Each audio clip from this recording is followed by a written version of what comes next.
Spirit team. Mother, Father,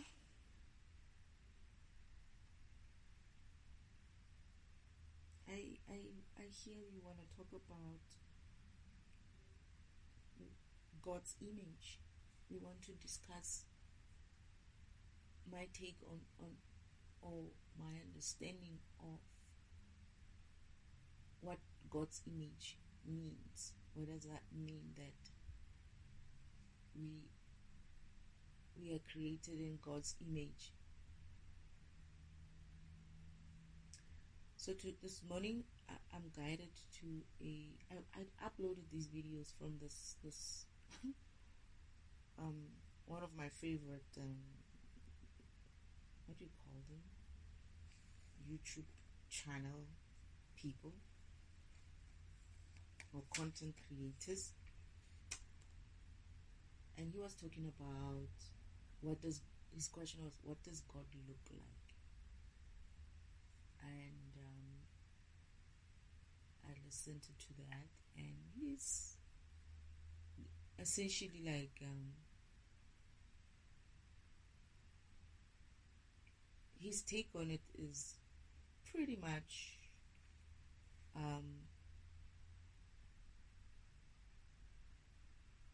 on point. However, I felt like he needed to push it deeper, go further. But he's one of the few people who I feel like, actually, to be honest, he's the only one so far that I feel like tries very much to go to a deeper level, but something is blocking him from going much deeper. He has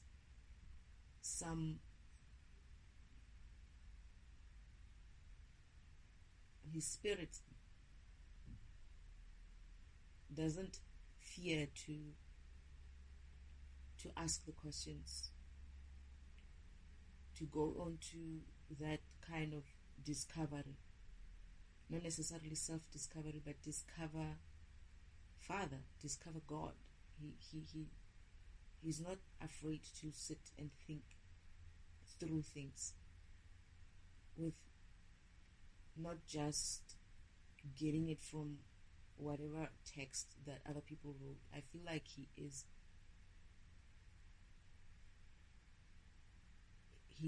a searcher. What do they call them? Seekers. They call you seekers, right? So he went on to explain how he thinks, like, what does that mean in terms of, he was more on the look, how he looks and how we look, right? God's image, which is essentially what most people do, but I felt like he was actually a bit better in explaining it, in a sense of he did try. He tries. There's a point where you feel like he wants to go deep, but then he comes out. He doesn't go there. He doesn't search further, right? And I'm laughing. I'm saying to Spirit that this one is gonna wake up soon.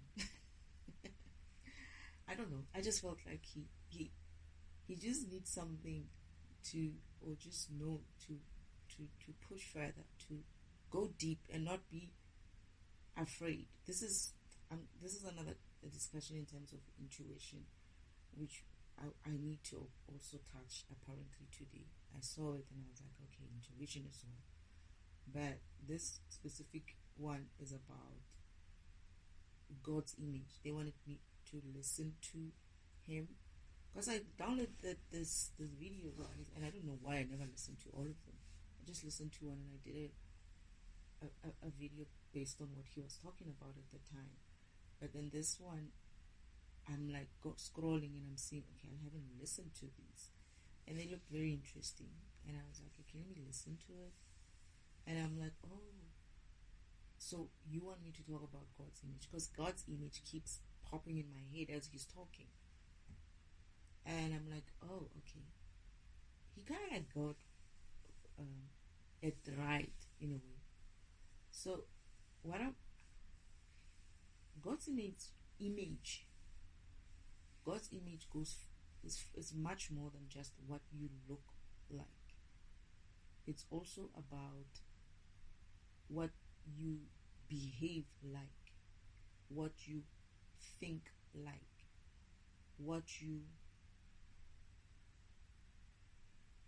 everything, what you dream of, what you aspire to be, but essentially Father created gods like him, mini gods like him, us. Not mini gods, but I mean, like, he creates gods. He doesn't create just because of you're called a human being in this environment, in this physical environment. It's not to say that you are not God material. We all are God material. As much as your program could be, you could be living in a program called a human type of program, right? Your spirit could be living or existing through a human experience type of program, or you could be existing in another planet where there's no humans but there's other beings, or you could be existing in any other being, in any other environment, whatever the case may be, where your spirit could be sent through to exist as. The point is, God wants to create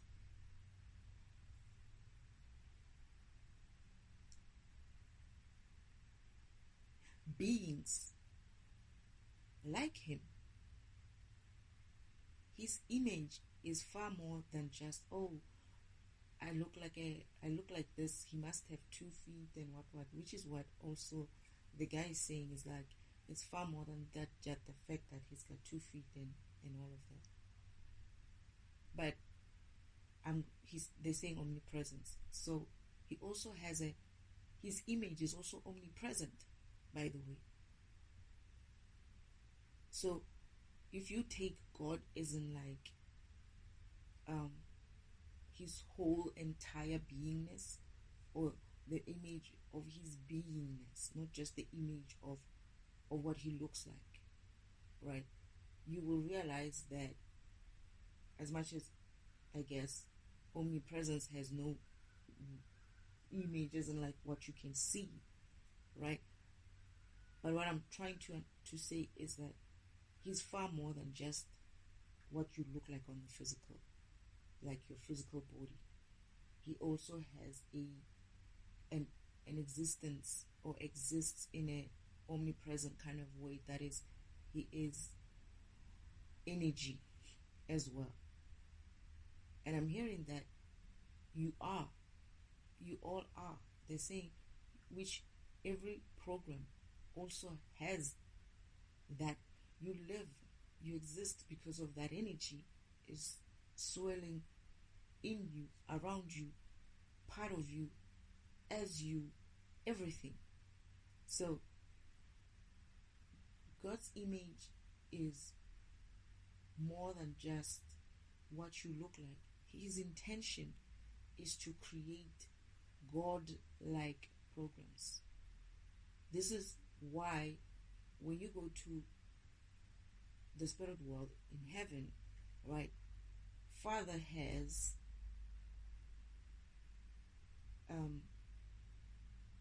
and Mother developed this program, this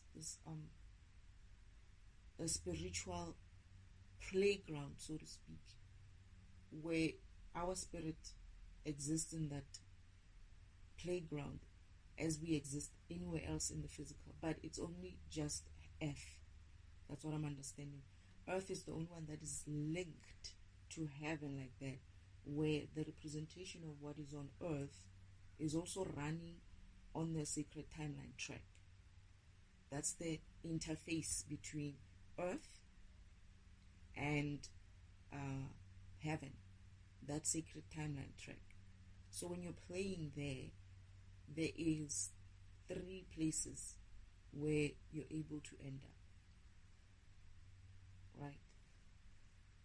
Yeah, there's 3 places where you're able to end up on the sacred timeline track. It leads to heaven, it leads to hell, and it also leads to divinity, right? I don't remember about the purgatory part, but I don't see purgatory exit on the Sacred Timeline track. And I don't remember seeing it. When we had to go to purgatory place, right, we had to travel far for a long time. I even got tired. I was like, remember, we're not even walking, right? We're just floating through. But I remember saying to Father, when are we getting to this place? Where are we going? It's like, it's a little bit further. Don't worry, we're gonna get there.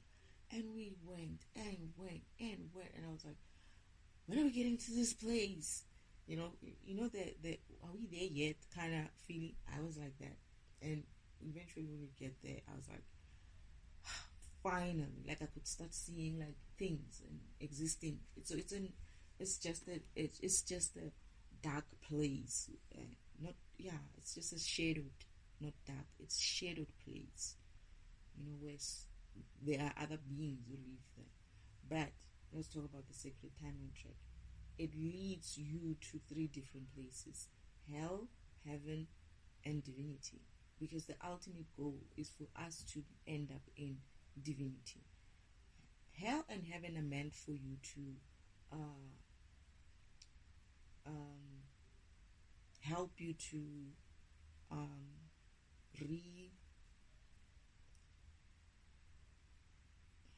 recover.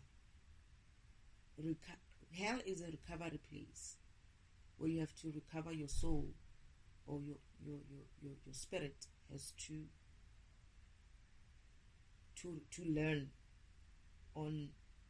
while you're in the spirit world, to learn to get over certain things that you couldn't get over while you are living in the physical, and to also help you to start trying to vibrate a little bit higher so that you can come out of it and go back into either the Sacred Timeline track or be able to go to heaven. That is, if you have worked through yourself enough for you to vibrate enough or high enough for you to be able to sustain the light in heaven. And heaven is an opportunity for you to come back and redo the game again until you reach divinity, right? So the aim is for, when they say humans humans have this idea of, not just humans, I hear it's like most beings have this idea, but for humans you have this idea of bringing God to your level. Instead of taking spiritually, you have to take yourself, your spirit, and bring it up to his level. We are built like him, right? So if you think about it, don't try to think about it just in a human waveform, that okay, I look physically like him. No, he's far more than that. So that's why he wants you to ascend so much that you are becoming a god, right? That's what it means. When they say you're building his image, you're building a god-like image, not a human-like image, a god-like image. So humans sometimes mistake it, and they look at it in a sense of, you're built in a, he's like us. No. You're building his image. Don't bring it down and say he's like us. No, that's not how we should be seeing it. We are built in his image, meaning his image. If he's a god, if he's omnipresent, if he has a body like us, if he's omnipresent, if he's omnipotent, if he's all those omnis, that's his image. That's his full image, right? We are created in that image, meaning our spirituality needs to vibrate and exist and move and aspire to attain that image. not the other way around. Not, oh, we are built like him, we are built like him, or we are created like him, and then you saying, so he looks more or less like us. That thing of look, like what you see with your eyes, is essentially downgrading the image of God to the restrictions of humanity, in a sense of the restrictions of this physical world. That is, you see your body, you see whatever it is that you feel, you touch and whatever. But when you start saying omnipresence, like I'm everywhere, I'm the energy all around you, in you, for you, by you, whatever you're thinking, it's me. That's what God is saying. You cannot go that level because you're in a physical, you have physical limitations, right? But the idea is for you to ascend to a point where you recognize that omnipresence of yours, that omnipotent of yours. That's what we're here for. And when you do that, how you do that, it's going to become part of how you actually get to that end of the sacred timeline track, to that divinity point. Hence, people are being, or beings are being called divine beings. They're divine beings, meaning they're God beings. They're God beings because they've mastered something. They're able to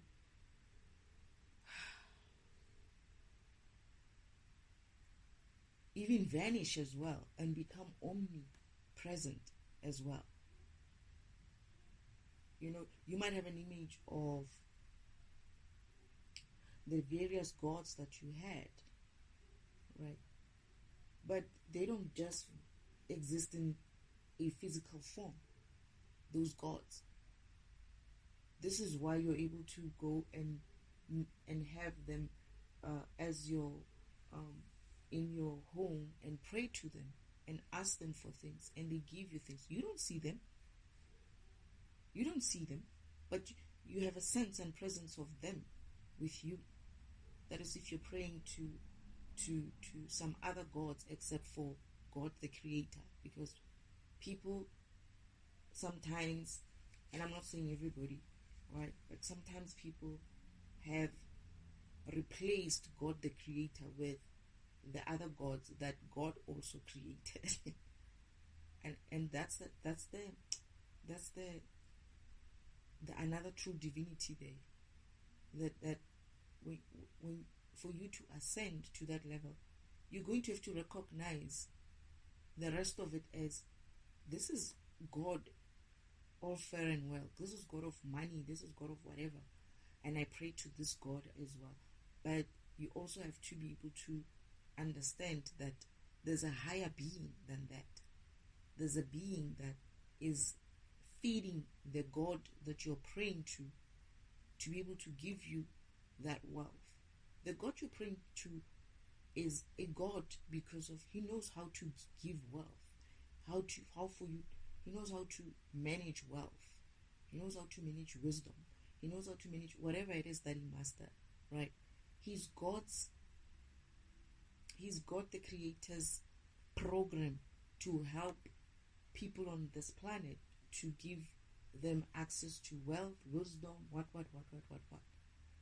But your true divinity will also acknowledge the God above that, one that you are. I don't know if I would call it pray. I don't know, because I don't pray to any other God except my Father, right? It's like Jesus as well. You know how you say Jesus help you, right? And we had a tiff about that, me and my father, and not with Yeshua though, but with just my father. I was upset at some stage when I heard that I'm supposed to pray to my Father through Yeshua, and I was like, what? So I asked my great grandmother. My great grandmother says, yeah, that's how you pray.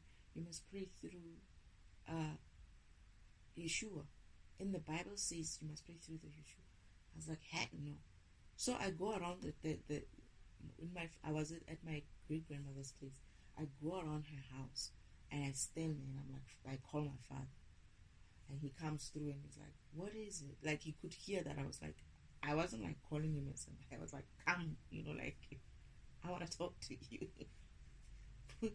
Like, he came as in like, what is it, Destiny? Like, he could sense that I wasn't like going to take it, I'm busy, or no, can you come now? That was me. And he came through and I was like, what is this? I have my hands on my hips, my fists on my hips, and I'm like, I hear that in order for me to pray to you, I must pray to brother first. And he's like, oh, okay. He's like, yeah, but you don't have to do that. He's like, so I was telling great grandmother that I prayed directly to you.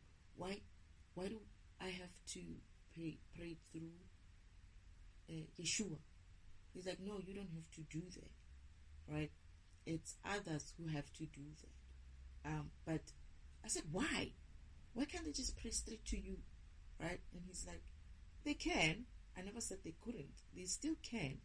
Them praying. So this is where they're getting me to.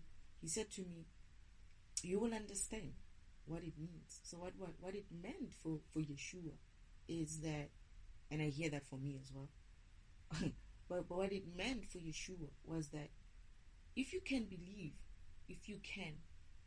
and accept Yeshua as the Son of God, right, and you can understand and accept that Yeshua, just like every other God, that's what I'm trying to say.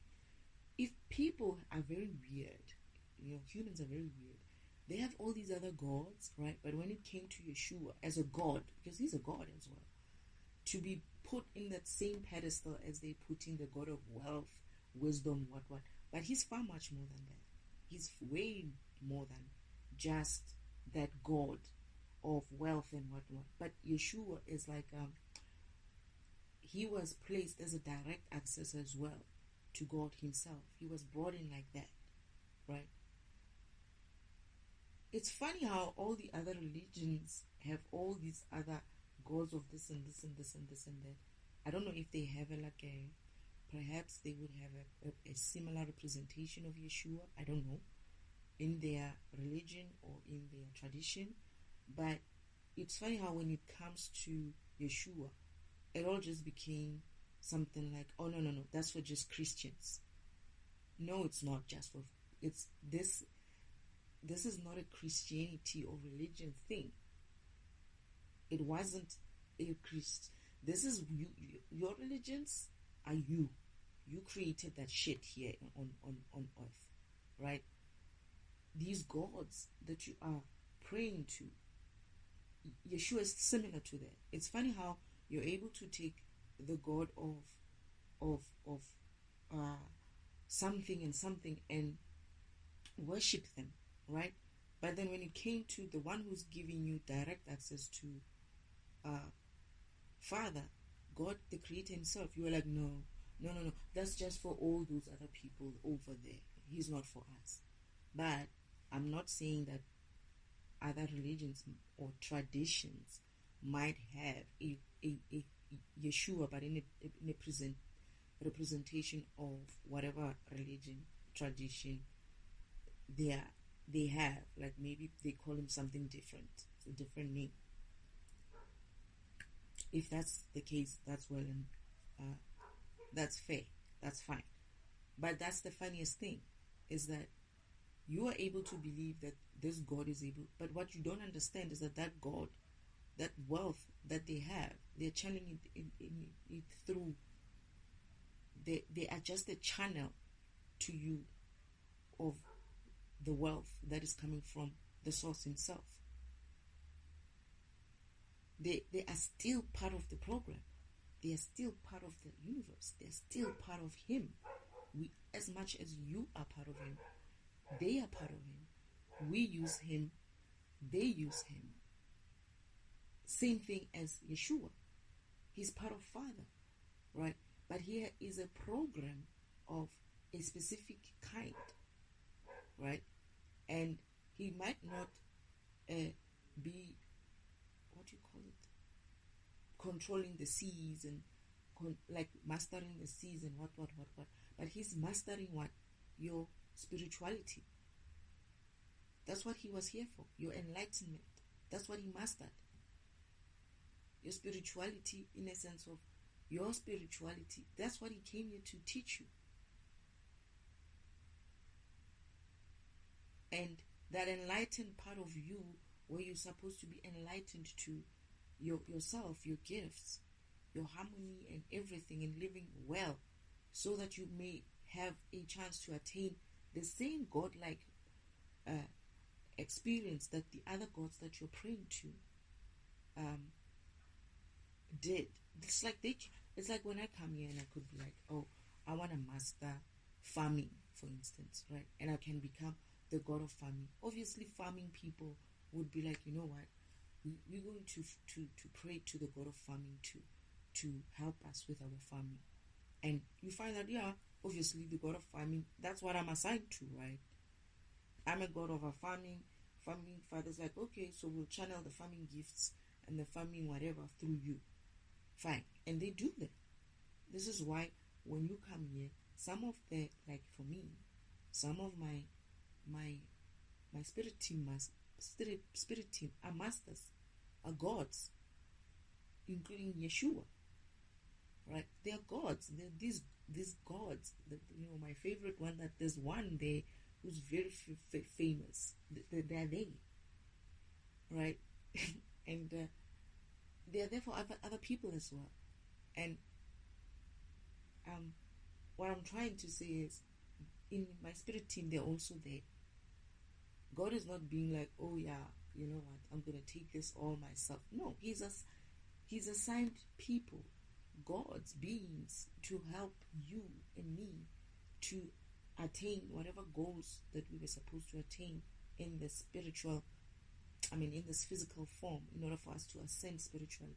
You're here to, your existence in this physical world called Earth is to push you to become a God being. And I'm brought into to the devil. And the devil doesn't want that for people. This is why he blocked all your access to heavens. This is why he did what he did with regards to the Garden of Eden, painting it as if like it's a bad sin, when it was meant for you to use as access to as temporary access to heaven, so that your body can heal and your spirituality can heal. If you can, you would have had. He knew that he needs you fragmented, right? This environment, the devil wants you to be always fragmented, so that you're always releasing energy and they are always harvesting your energy. That's what they want. But then if you ascended through nirvana, right? If you ascended through nirvana and go to heaven in that way, it's a temporary place where everybody would have had access to go there and heal your program. Get your program in a state of bliss, true healing, true whatever. And then when you come back into your body, you will be healed. Whatever ailments you had will start falling off. But you can't even get there, because why? They've tainted your mind to make you think that you reaching your state of bliss through sex is a bad thing. You having sex is a bad thing. And they made you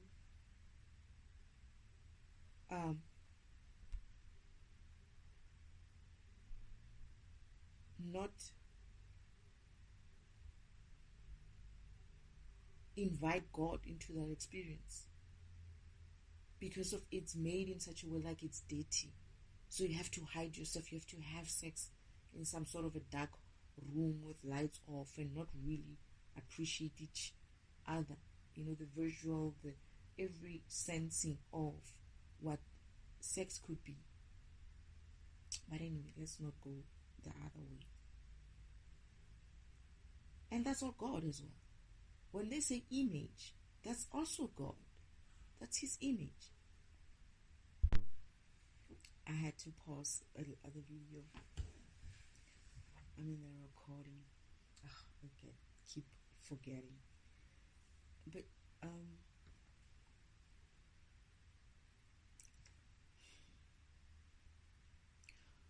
God's image is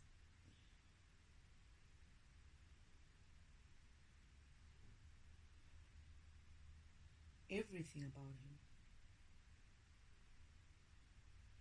The good, the bad, and the ugly, I suppose. That's what God's image, that's what I understand about God's image, that he has his good side, he has his bad side, he has his ugly side. And I suppose when you look at it from a perspective of being a human being, we like to say such things as well. We know that we got a good side, got a bad side, and we got an ugly side. It's very similar. But it's funny how when humans relate it back to God, they say they want to have this idea that God is only good, as in like he only does things which a human mind could consider good. Not to say that they're good. It's how we have put ourselves in some sort of a box, in some sort of limits, right? That a good thing or a good person is only going to do something that feels good to me, right? And if they don't, that means they're a bad person. But when it comes to God, he has reasons why he does what he does. And just because it doesn't suit your ideal of what a good thing is for you, just like with every other person, it doesn't mean that it should be seen as a bad thing. It's like if, let's say, you had children and they were all in a bus, right? I don't know how big a bus could carry. Maybe let's say 70 children in the bus. This bus gets into a very, very bad accident. And every child in there survives except yours. They survive and, not even a scratch on them. Nothing happened to them but your child. And they had to retrieve these children from a very bad looking wreckage. But most of them didn't get touched. They were safe. You would see it as, how can God save all the children, right? And take mine? What have I done to deserve this? I've been a good person. I donate to charity. I help everybody. Why did God take just my child? And so-and-so's child is not even like a nice person. She's a bully and whatever, but she still also survived. Why did he have to take my child only? And this is where people start saying they don't believe in God, or they still believe in God, but they believe that God is not a good God. He can't be, because why would he take their child and not take someone else's child? And this is the thinking and reasoning that a person who calls themselves good is going through, without really listening to themselves, what they're saying, right? It's like, if there was one child to die, why couldn't it be you? or yours? Why should it be someone else's? You don't understand sometimes that there's a purpose to that. And for you or for humans, it's all about weighing things, whether they're good or bad. It's not about purpose. It's not about being yourself or being authentic and not pretending like you're a good person so that God can just miss your child when it comes to bad accidents. You know, it's like people think the things that they do on the outside that are visible on the outside. They donate to charity, they go to church every day, they help everybody, they're always in and around the community helping everybody. They believe that that is how they're going to pay their way into heaven. You can't buy your way to heaven. It's a spiritual work thing. And that spiritual work means it's your program thing. You're going to have to get your program right to vibrate in such a way that you accept both good and bad of yourself and others. And that includes God. You know, and you understand that there's purpose to everything. Just because of you don't see it, because of we are closed minded to this environment instead of being open minded to our spirit self, our program self, right? Where that also links us to or aligns us to God Himself, where we're able to understand when things like that happen to us. We're able to understand the purpose for it. I had to wake up to the fact that my great-grandmother didn't leave me here on earth to survive on my own. She had to die so that I could live. I knew even then when I was a child that there was a reason, but I couldn't understand Father's reason. I didn't understand what was Father trying to do, but now that I realize, I look back, I realize that it was part of the plan, yes, but it was also part of me learning to start not being dependent on my grandmother or anybody else, but start moving in my own spirit, in my own purpose. Because of if my grandmother had lived long enough, I would have, held on to her for support always. But I guess Father wanted to show me that you can still walk this earth on your own. You have what it takes to walk on your own. And that it's not, now that I even have more understanding to it, I'm seeing it as, had I done that with my grandmother, I wouldn't have learned the important lesson of interfering with other people's programs. Is that I would have always asked my grandmother to assist me, and I would have been indebted to her as a result, because instead of expecting or going directly to source, which is Father Himself, God Himself, if my grandmother is there and able to shield me from certain things, I would have depended on that. I would have been dependent on my grandmother helping me, standing up for me, protecting me, all of that. Whereas I had to learn to stand on my own. I had to learn to protect myself. I had to learn to search for the truth on my own. Otherwise, I would have always went to my great-grandmother and been like, what is this? What is that? Expected her, as much as I'm running her program as well, like I'm in her spirit as well. I mean, she has the same spirit as me of defragmentation.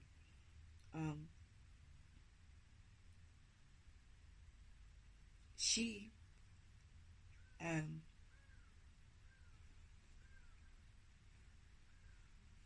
she would have still been,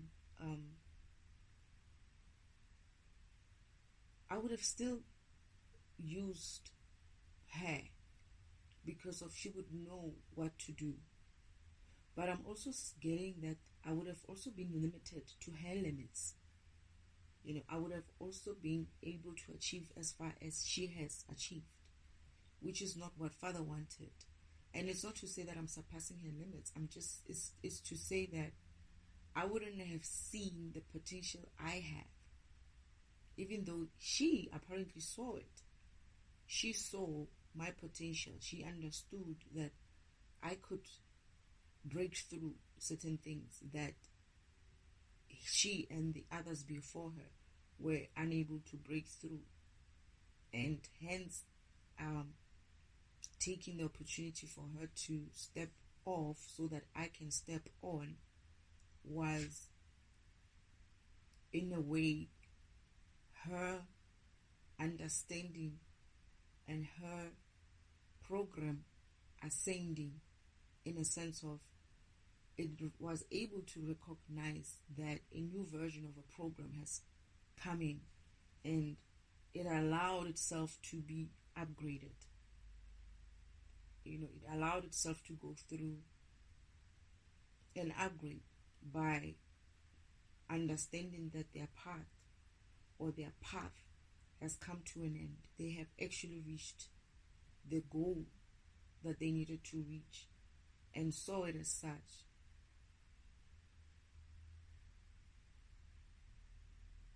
But I'm getting that she's still going to come through. She wants to come through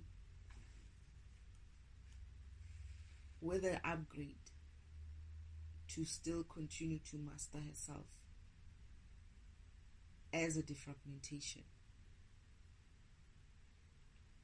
And I hear that she's going to also be great. I've seen her in action.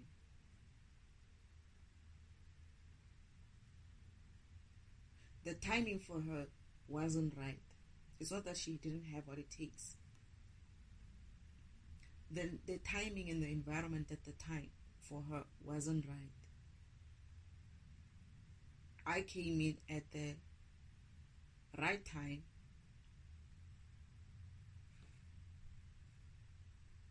and also have the right, all the resources that I need for me to succeed. And this is how it's going to be for the next in line.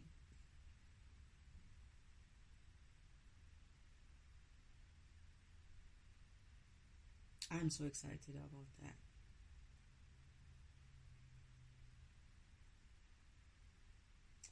So yeah, God's image is not as surface level as people normally take it and end it there, just at the surface. No, it's far much bigger. That bigness of His image is what you're supposed to be seeing yourself as. That you could be a God. You could master yourself in such a way that you're able to create things, right? You're able to be a God of something. You're able to master yourself in such a way that you can teach others. You can become a God of self-mastery. I don't know what word, people create these concepts every day. You could come up with a concept there's a need for it. Maybe awakening and enlightenment and aligning and all of that is not all of it. There's still more for us to.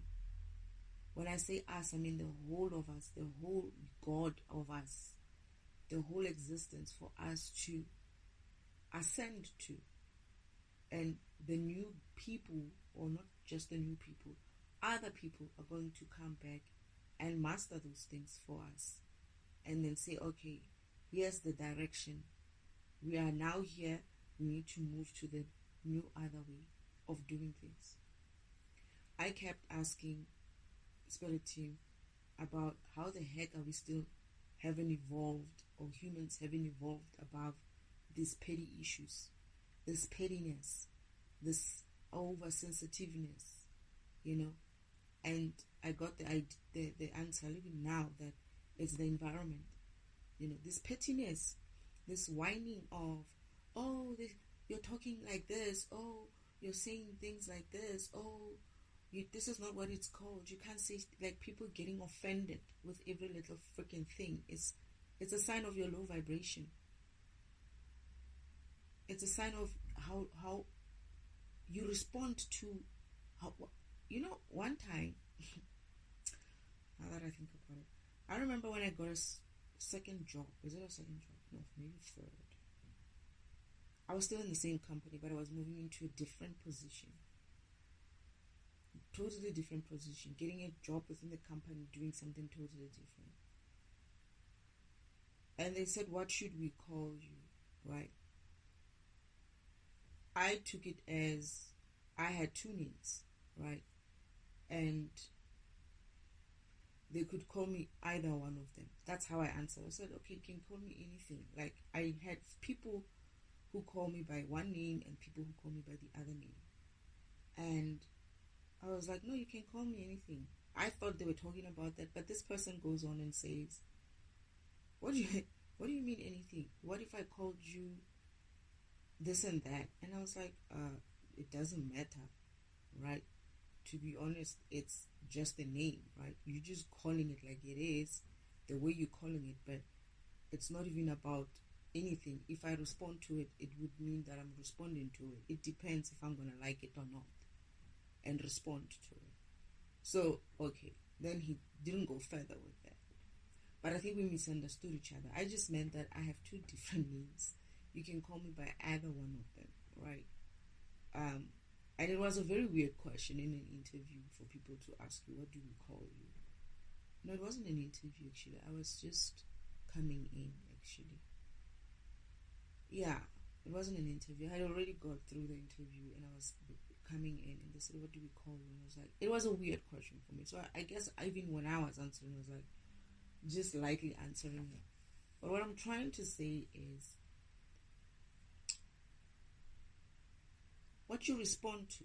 If you're going to respond to low vibrational shit, right, it means that you're hearing low vibrational shit.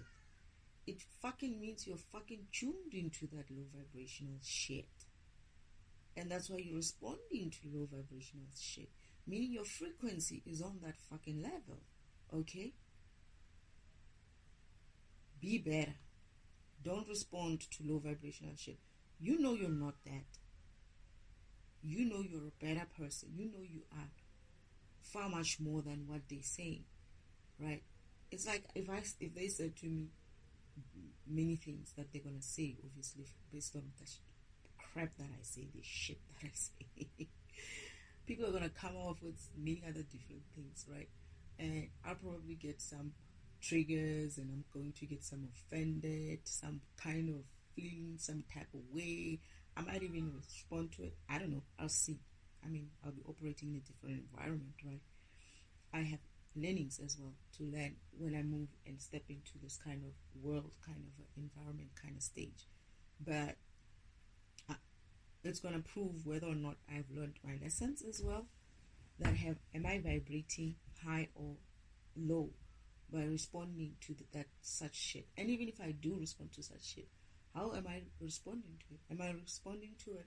I could respond to someone and be like, F off, right? I could do that. I don't have time sometimes. Or I could be like, it could be a teachable moment. And I could be like, dear, this is how I see it. If you see it any other way, well, that's your problem.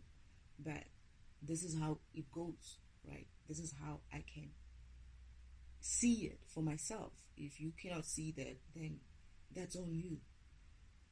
Or I can be like, whatever, don't even mind it, right? I don't have time for this. I'm gonna get to that point. I reach my limits. I choose sometimes that I don't want to invest in this anymore, and then I move forward. This is why I leave people behind so much. This is why I leave things behind. I go through every stage of my life, and I just go through it. I get into it. I bathe in it. I roll in that mud. I get dirty. I get whatever. And then when I'm done, I'm like, okay, fine. All right, I've had enough. I think I've had enough. I'm going. And I wash myself off and I move on to the next stage. And you'll be still like trying to wrestle in the mud, and I'll be gone. I'll be moved to another place, and I'll be like, you'll be like, hey, wait, you can't. And I'll be like, gone. I won't even be looking at you, to be honest, because I allow myself to get there. I allow myself to get dark. I allow myself to get light. I don't put limits on myself. I get dark, right?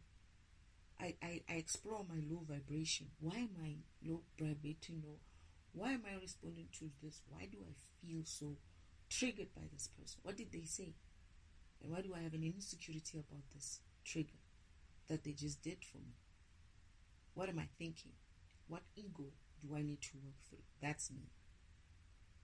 So,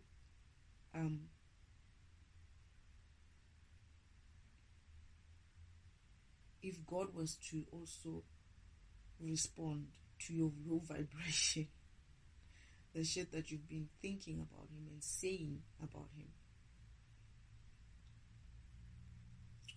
he wouldn't be as God as he is.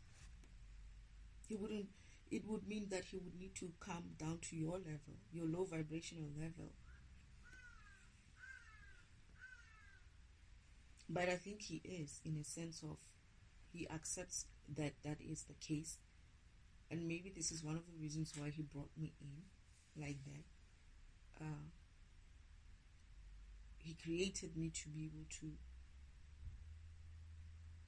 roll in the mud like everybody else does, and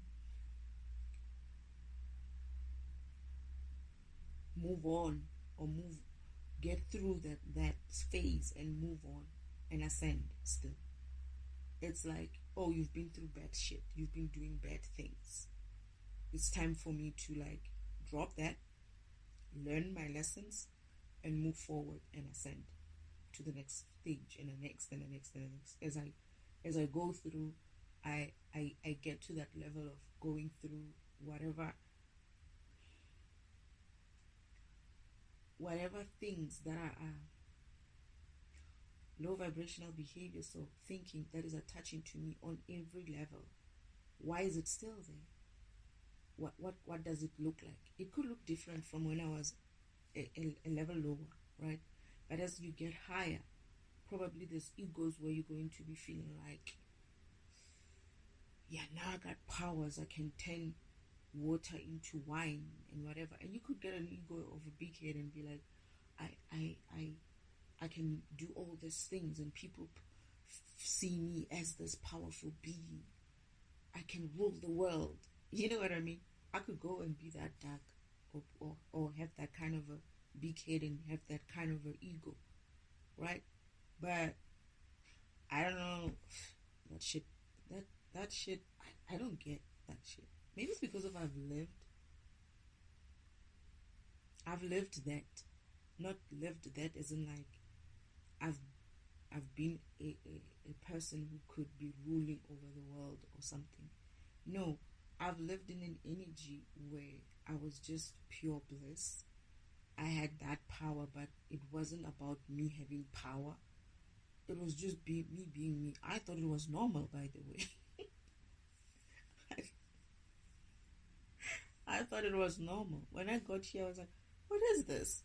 Why are these people doing this? Why are they living like this? Why are they struggling so much? Why can't they just create these things? Why are they fighting over things? Why doesn't she? I couldn't understand. And Father and my brothers and sisters are laughing at me then, because I was thrust into this environment where people needed people to do things for them, where people were sneakingly trying to get other people's things. It's like where they were complaining about getting or not getting things, And I'm like, just created already. I didn't realize that. No, just I came from an environment where everything was common. I mean, the world that even not just heaven itself, but the world that I came from, people didn't walk. They walked because they wanted to walk. It's a physical thing. But if they were in a hurry, they will just, what is it? Is it like this word's teleport kind of a thing to the next place? To just jump, like move from here to that place there and that place there, and until they get to where they needed to. Some could do that. Some could just appear directly in front of your doors and then just knock. And some could, if you were visiting me, right, and I'm in my house, I could sense you coming to me before you even came to my doorstep. I could sense that so and so is coming to see me. And if I didn't want to come to see you and I wanted to talk to you while I'm at my house, I could just telepathically talk to you while you're at your own home. And I could even envision and see what you're up to. Like, people were always in their homes doing their thing. Some were scientists, some were experimenting on something, some were writers, some were singers, were, practicing their instruments, some were mixing up concoctions of their magic stuff, even magic. They were trying some new formula for some magic or something. Some were tinkering with things like engineering kind of things. And if you wanted to talk to any one of them, if you wanted to see them, you could go and see them. If you wanted to telepathically communicate with them, you could do that. If you wanted to go to them physically, you could do that. If you didn't want to walk, you could just appear at their door. And even just that appearing at the door, they would be like, like, oh, so and so is coming. You would know when that person is coming to you. That's the kind of world that I came from. I'm wondering if my counterparts are going to remember themselves like that. I wonder if they're going to remember where we come from. But anyway, yeah, that's I wonder. Interesting. I would like to see if they will remember where we come from. We could do that. We could do that. And it's not to say that we didn't walk when we needed to walk. We would. But there's like roads as well, streets, and there's this other fancy place as well, fancy bridge. Similar to, the movie.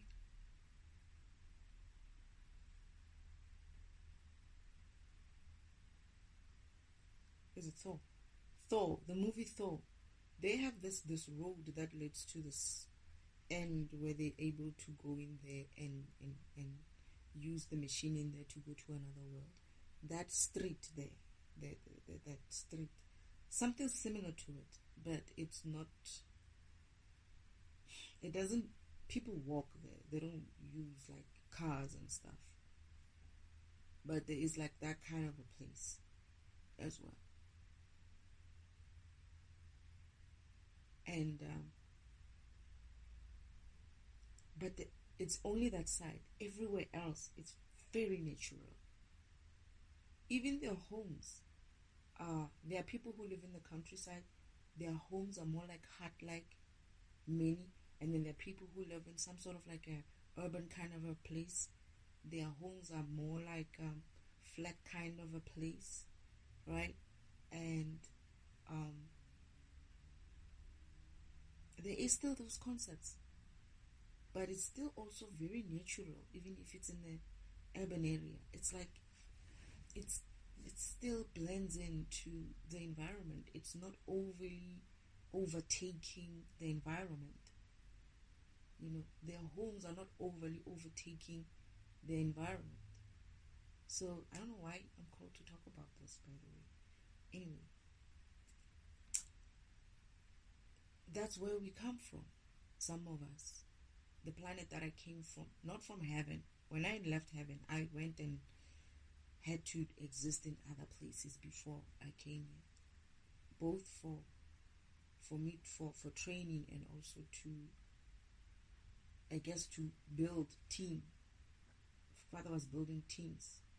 This team that is coming through to collect some of the people that I have to come through to earth with, right? And yeah. And they also had other missions as well along the way. Father had other missions for them along the way. So it wasn't just this planet. This was the end place, but we were going to other planets as well. So when I came here and I found people living like, like, I'm sorry to say this, but scavenging for things, I was shocked. It was the first time I found a world like this. There is a world that I lived where I was poor, right? A poor farm child. But there we were very much using our energy and our hands to create. But the concept was very much, you do your part. And as you do your part, everybody else does their part. We grow together. I believe that world used to be similar to the one that I went to, but they lived the way this world is currently living, and eventually they depleted so much of themselves, their programs, and depleted so much of their environment that they were left with nothing, right? They got to a stage where they were left with nothing. So to build that back, they had to be re-learned or re-educated on how to come back and start getting back what they used to have and evolve themselves and their programs again. And I was put in that environment to trigger that, right? And this is where my farming thing started, because I was a farm girl. So my farming started there, where I had to, in my community, smallish kind of community, I had to come up with ways for us to be able to farm better, so that we can improve our farming and improve our produce, how we produced, and that way we were able to exchange better in the market and get more things. And that helped the community that I was in. But I had to leave, right, so that Father can step in. Father said, yeah, you've done enough. I'm taking over from here. But you're going to have to go to another environment where you're going to do your other training there. So he went back, and because of those people, they were giving me this defragmentation too. They didn't hog me when I needed to leave. They didn't suppress me when I needed to defragment the environment. They allowed me to defragment the environment. So in that way, I jerked the environment enough for them to start vibrating. They were getting bigger, thin. I mean, they were skinny and whatnot and very poor, but they were becoming a thriving community because of they allowed defragmentation to run in the environment without suppressing it, right? And they even helped all these other, this is now my realization now, all these other programs around me helped me. They all came together. The old people who couldn't walk and do something, they rose up and said, okay, I can't walk dear, but I can start sewing. The clothing that we were wearing was sewn by this couple, and everybody was doing their part. That is, everybody was vibrating high and walking in their spirit and doing what they were needed to do in their spirit. And the environment thrived faster, right? And Father comes in and is like, yeah, I can see that you were here. Like, it shows that you've been here. But anyway, it's time for you to go. I didn't want to leave. Father said, no, you cannot stay here. At the time, we called him the Grandmaster, right? That's what I called him. He was called the Grandmaster. He's called the Grandmaster as well. He's like, no, this is no longer. You've done enough in this environment. Don't worry, because I was crying. I didn't want to leave. He's like, don't worry. He's carrying me and taking me away, and I'm just waving back at these people. He says, don't worry, I'll come back and help them further. They're going to be much, much better, okay? So he took me to another environment, another planet, right, where I was going to be trained there with my counterparts. But then he went back to go and start shaping that environment again, helping them, boosting them so that they can,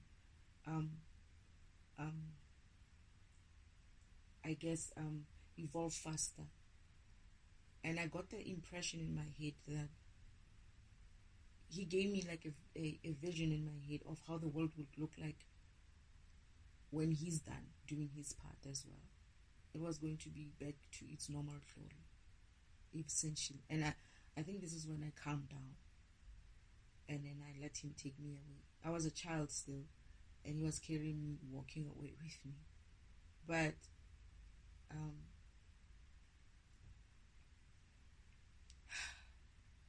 you know, these chats, they always bring me to other things. So me doing me being allowed to do what I need to do in an environment assists the environment too, right? So with humans, I've found it very weird. I've never been in even the demon worlds that I've been in, right? Angelic demon world that I've been in, they don't act like you guys. It's like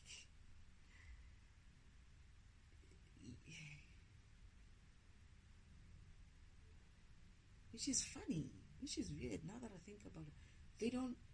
Many worlds don't behave the way humans behave. This scavenging and jealousy and all these low vibrational beingness is too much here, and it's gotten even worse. So this whining, this culture of, oh, me, you know, oh, us and them, the stupidity of it all, and this is so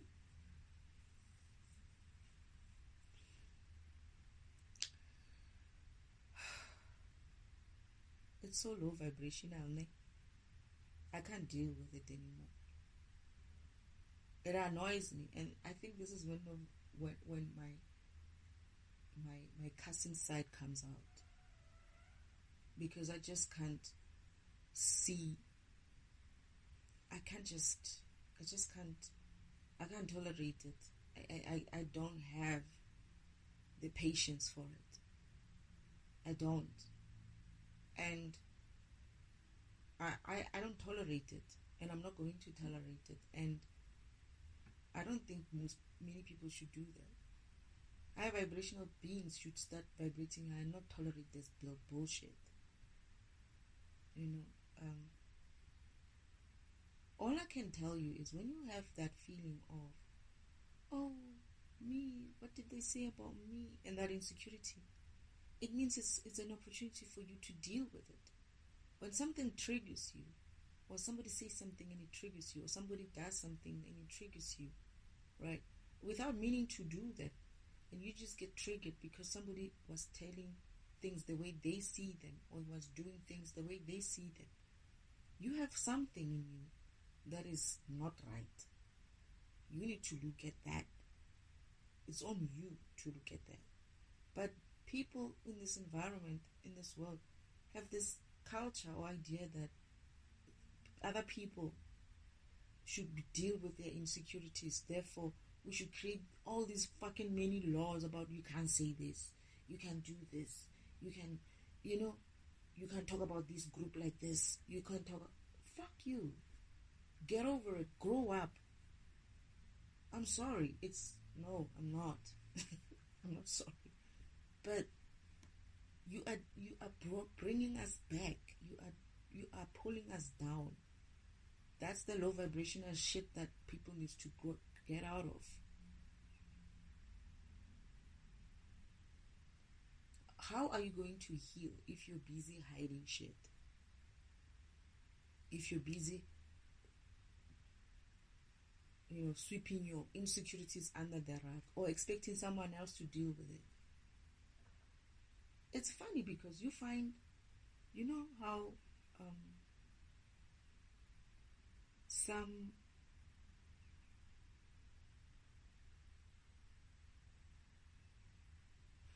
people who are normally in a position which is not necessarily what humans would call favorable, how they like to use sometimes their position and how they find it funny, like they can even make jokes about it. And it's not to say that they're suppressing. Okay, this environment or their psychiatrist will tell you, oh, you're suppressing it, you're trying to not deal with the real issue and what. Okay, fine, fair enough. But I feel like sometimes there are people who could be whining and they're not whining, but they're taking their situation and creating something good out of it. That is, oh, this is a funny situation. Some do make it comedy, right? Some make it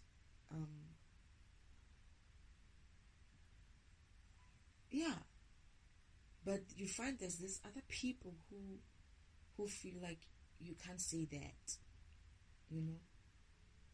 The question is that person saying it to break your heart, to make you sad, or they're just trying to include you in the conversation and making...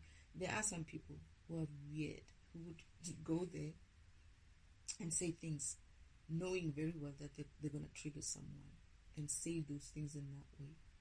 And people are not stupid. People are not emotionally, spiritually so that stupid sometimes. They can sense when you're being malicious, right? And some people might see that you're not being malicious, but because of it triggers them, they might try to paint you as being malicious, in a sense. So I guess what I'm trying to say is,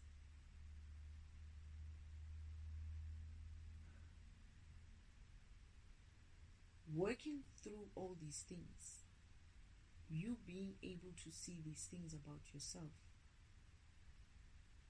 as you are part of,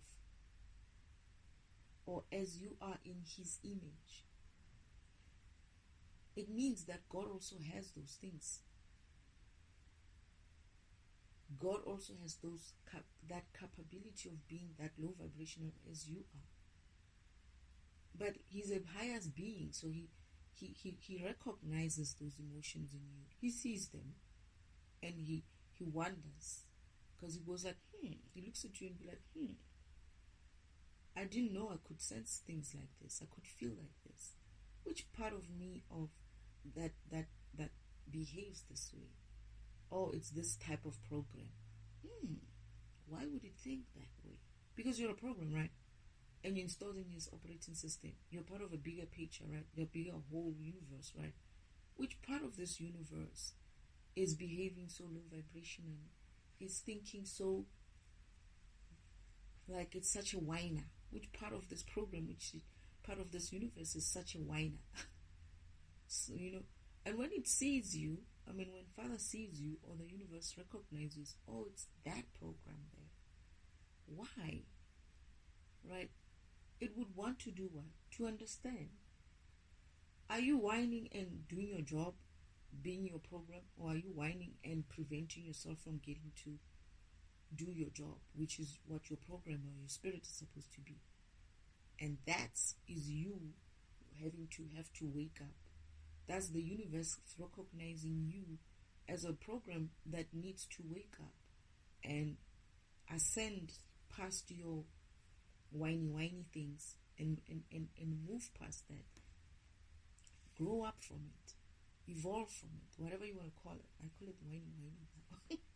I'm coming up with words.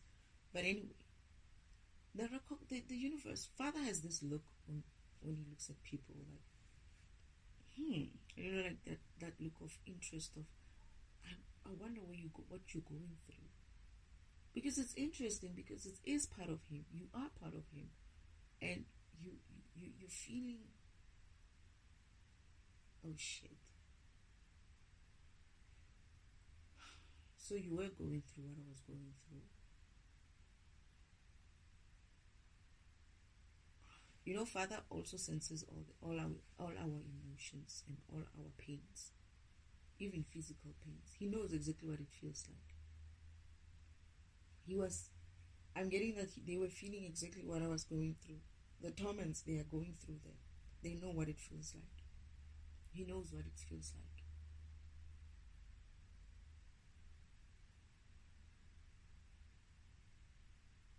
But he's able to transcend that because he's God. But he knows, it's like he knows what it feels like for me. He is like you, and he's feeling it as you are feeling it. The pain and everything. He's feeling it as you are feeling it. He's going through those emotions as you're going through them. Because you are him and he's you. He's able to zoom into you and experience everything that you're experiencing at your level. That's what I didn't understand. I thought you were telling me that you're with me in a sense of you see me going through it. But you don't, it's not that you see me going through it. It's that you are going through it with me. You are there. You are me. Now I understand. I understand what you showed me. Okay. I get it.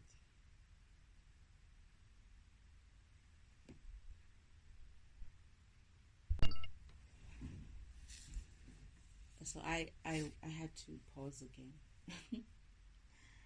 While I was busy making my grandmother breakfast, a thought comes to my mind of when Uncle Omen, that is the devil himself, said to Father that, these people on earth, we could rule over them,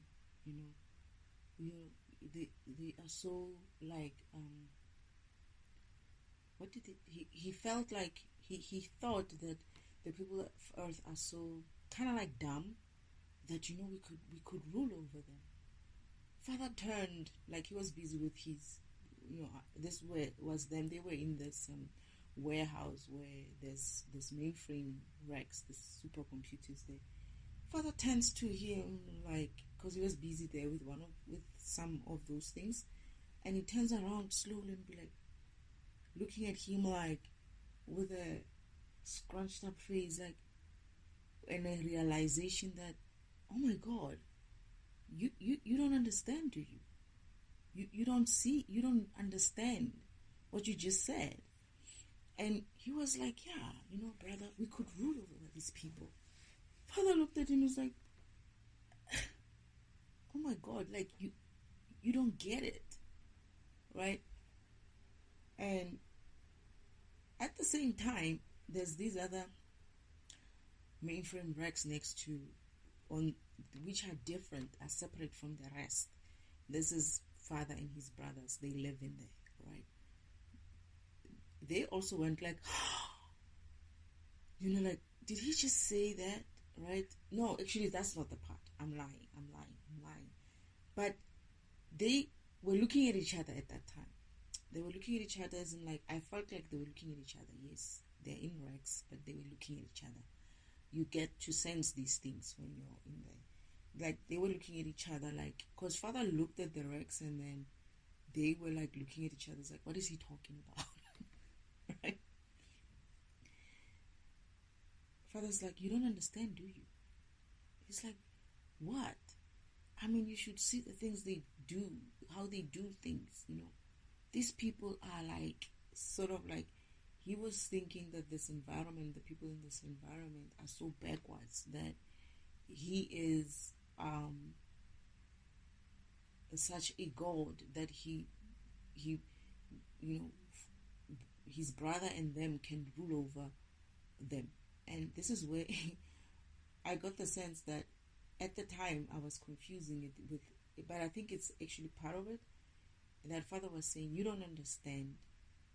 These people are gods themselves, right? They are building my image. Like, they are me. It's almost like when someone wants to rule, right? When you want to rule someone else, you basically want to rule God. That's what you're trying to do. Because you're building his image. He built you in his image. Yes, you haven't reached the capacity to do certain things that a God would do, because you're still learning to become yourself. You're still learning of how your program is part of a bigger scheme of things, but your program is supposed to be mastering itself and being a God program in that way, by going through the steps of growing up, of learning, of expanding, of ascending and becoming and embodying that essence that you already were created with, which is your God self. But you need to reach there. It's not a simple thing. It's like, okay, we can call you God now, but what can you do for yourself? You're still dependent on others to do for you. You're still dependent on God to look after you. You're still dependent on God to provide for you. You're still dependent on God to do so many things, to protect you, to do that. You can't protect yourself. Whereas when you're a God, you're able to know your boundaries.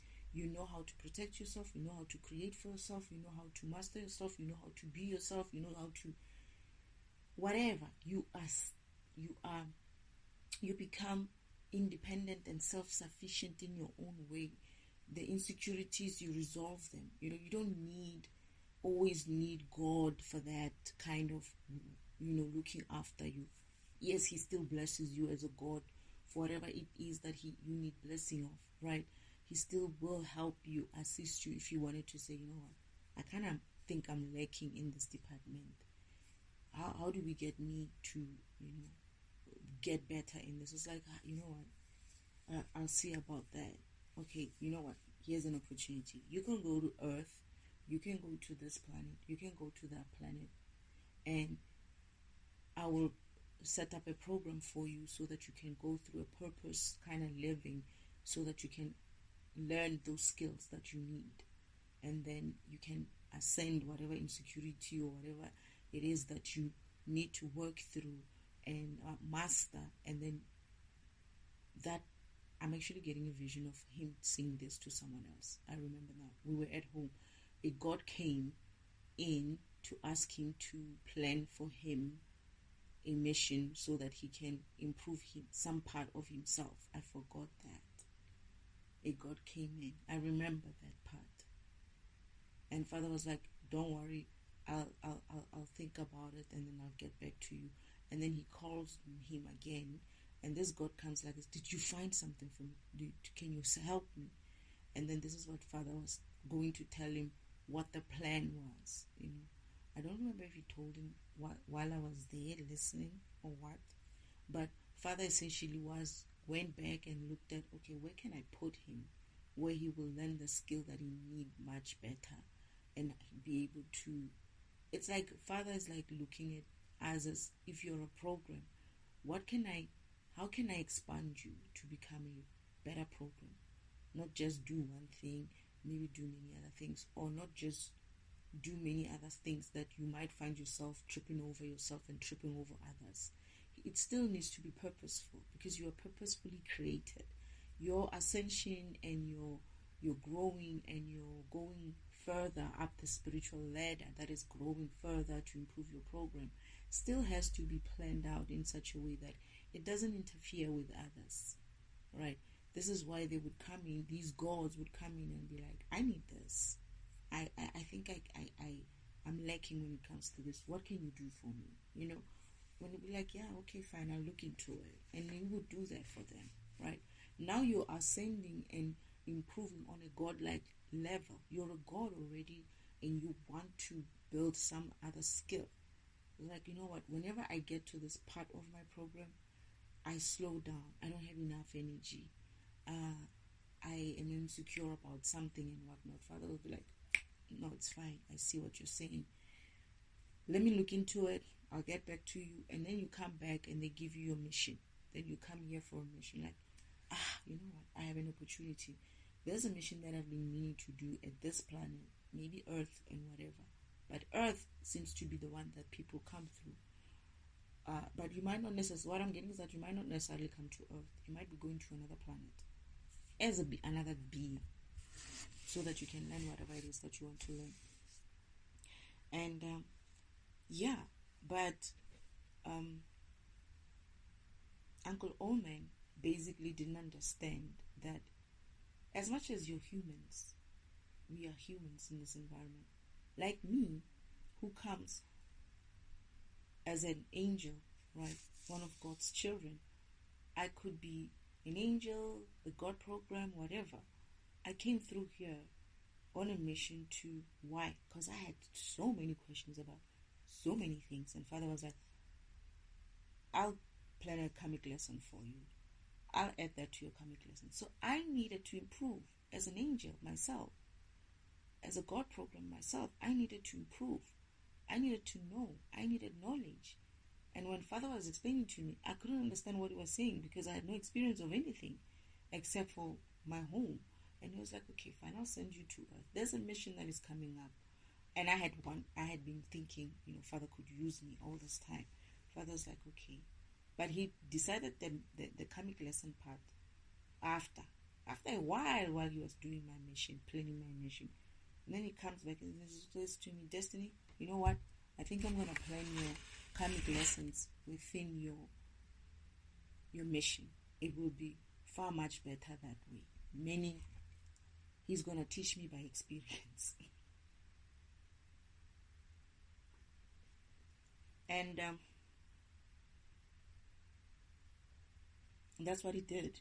And I'm going through my comic lessons as I go through these meditation lessons. It's me talking to myself and talking to spirit and talking to whoever is listening or whoever would listen in a way of, I'm teaching myself as I'm teaching others, I'm teaching myself as well, kind of a thing. So that's my comic lesson. Some are heavier. They're actually quite an experience. Like I have to actually walk in that way. Some are explorative, like I'm going through them. But explorative in the sense of me going back to the experiences that I've had and understanding them better from this point of view of me being a human, looking back into my life as an angel, as an angel growing up in heaven, and all the things that I've experienced there, and then what Father used to say to me whenever I asked him questions about this and this and that, and what his answers were, and what that now, as a human, walking in this human experience, I'm able to be like, oh, this is what Father meant. But when I was there, and I asked the question, he would give me an answer, and I would be like, well, I think I hear you. It's like, don't worry. I'll plan you. I'll do a comic lesson for you for it. So I already knew every time he said that it was going to be added to my mission as a comic lesson in my mission.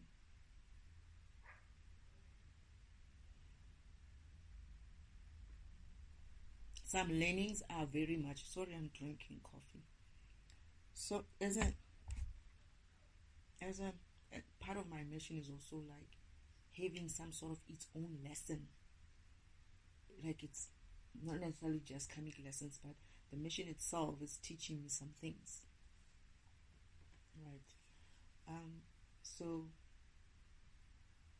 you are created in his God image. You're not created in his human image. That's what God image means. When they say you are created in his image, it means his image is God image. He's God, the creator,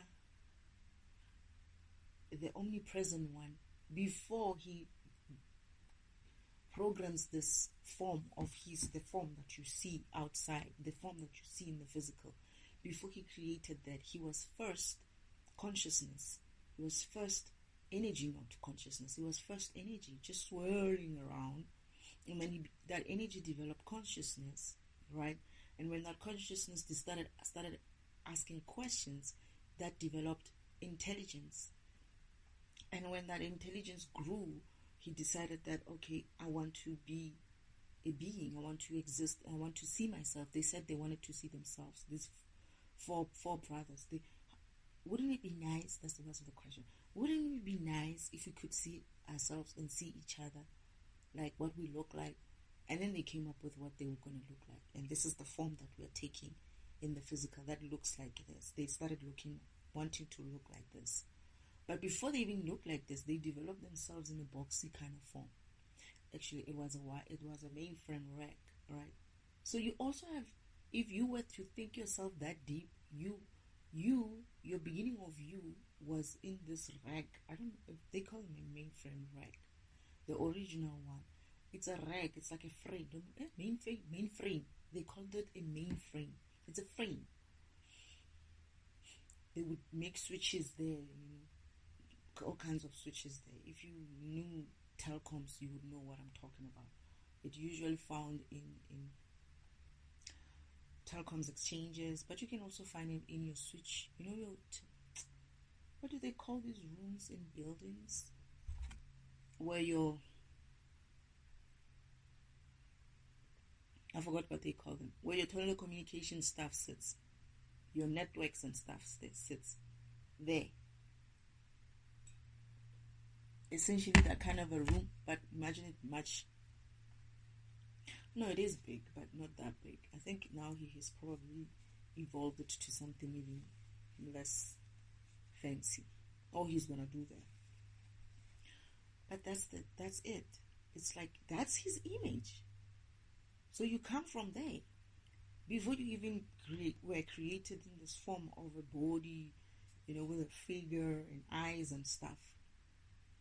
God does not start with this look that you see of yourself. That's not God's image. It encompasses everything that he is coming from, to the point where you see yourself in this form. And it encompasses everything that he goes through, every learning, every consciousness, intelligence, questions, his beingness, his experience, all of it. It's his image. It's him. And how that is just you seeing him that way. But also the image that we portray of him as well. Right? But it's not necessarily that image is true. And this is why I think they wanted me to do this. That's what I'm getting, that's why they wanted me to do this exploration, this meditation on this specific subject of what is God's image. It's far much more than, it's deeper. It's not even deeper, man. People like to be like, oh, she's so deep, or no. It's you understanding that image of God image and the one that you were created with, it's God image. It's not human image. Don't reduce it to human image. You were created in his image, in his God image. Therefore, you are God himself. You are a program which is part of God. You are part of him. And yes, you haven't mastered yourself in this physical form yet to switch on your gifts, to be able to operate in your gifts, whatever you want to do, whatever your program is meant to do. Some of you have those gifts but are switched off because you don't work with them. You've forgotten that you came here and you were whatever you could do, whatever powers you had, those are your spiritual gifts. You had powers, but you're not wielding them because this environment doesn't want you to wield those powers, because the very people who are in control or who have been messing up this environment were stripped of their powers when they were cast out. And they know that should you come up, wake up, remember, and understand that you're a God, and you have, if you are a God, I'm hearing that not everybody's going to be God. Some of them are just new, and you are new and just starting your journey to get to a God program where you're going to have to discover your gifts. But you do have gifts, but you still yet to learn and wield them, right? Which is like the environment that I was talking about, which I was in before, where those people are living in their God image. They are living in their true God image, and they are practicing their powers in real life, in physical form, not just in spiritual form, but in physical form. They are walking. They're not really walking. They are teleporting. They are telepathically talking to each other. They are allowed to do their tinkering with their magic stuff, mix potions. Some are scientists, some are whatnot. I don't know what they were doing. All I know is that each household had a different person doing something different. And you need to get to the point where you can live like these type of people. Those worlds, the other existing worlds or physical worlds, they are living like that. They have matured themselves to live like gods. This is why when you see Thor into this environment, you're going to call him a god, because what? He's going to wield what? Thunder. Is it thunder? Lightning.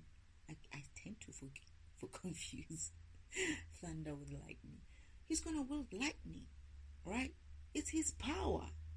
He's going to be in the physical and showing you what his spiritual program is that is charging up. I don't know what program he is. He's probably some sort of a power energy source or something. But he can yield that in the physical and show you that, okay, I can control lightning. Right? I can control lightning and all of that he does. But what can you do?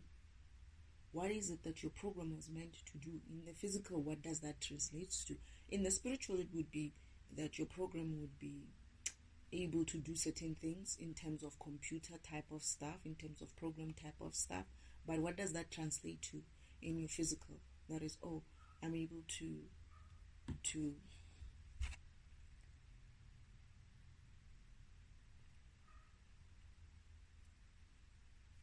let's say for me, I'm able to defragment, right, in the spiritual way, the environment. That is what my program is. But in the physical, it means that defragmentation. What does that look like? It's me taking a topic like I'm taking a topic now, breaking it up, and then putting it back again for me to understand it again. It's like, that's what it means.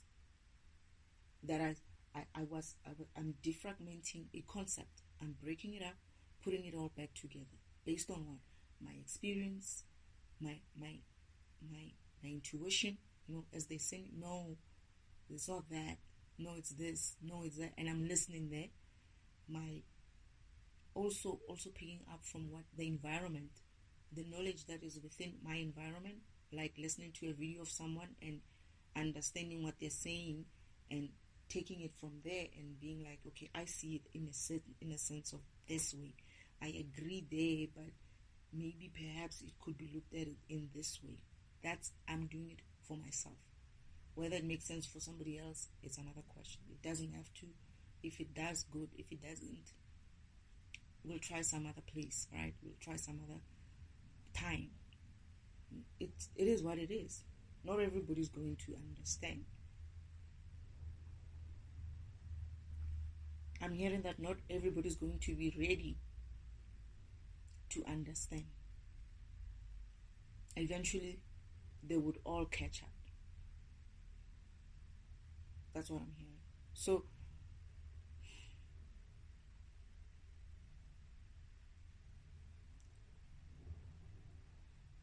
let's not reduce.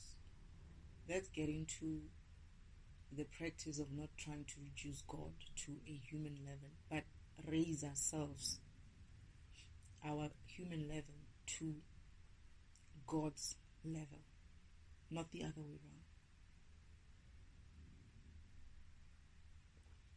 That would mean if you do that, you're going to be limited to this physical environment. And this is what I keep saying, that most spiritual gurus or healers or whatnot, they're very much on the physical. Oh, practice this. Oh, light this candle. Oh, burn this incense. Oh, chant these mantras. Oh, read this book. Oh, follow me. Oh, what. You know, it's all physical. It's all very much physical, right? When God is very much as he's physical as well, he's everything, right? But we need to go back to his original form as far as we can, which is that energy level, right? And how do we do that? We do that by raising our energy. And how do we raise our energy? By vibrating better, by vibrating higher. That's how you raise your energy. That's how when you're able to vibrate high enough to be able to wield a lightning. Just imagine what kind of vibration that kind of being is on. Just imagine. This is why they call gods. Because they are vibrating at the energy level. They have enough energy to be able to, like, okay, I'm going to create lightning. Alright, I'm going to control winds. Oh, I'm going to control whatever. For instance,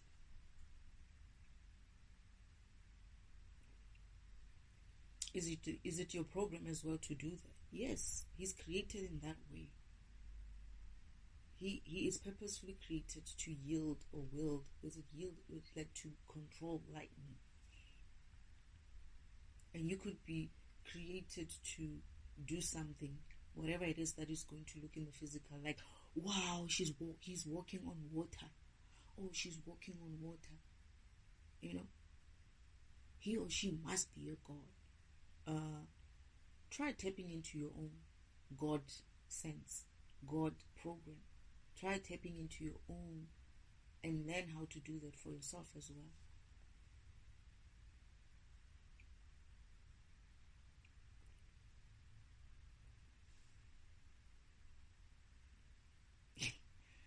I just thought of something. I remember someone telling me that someone could walk on water. The spiritual person.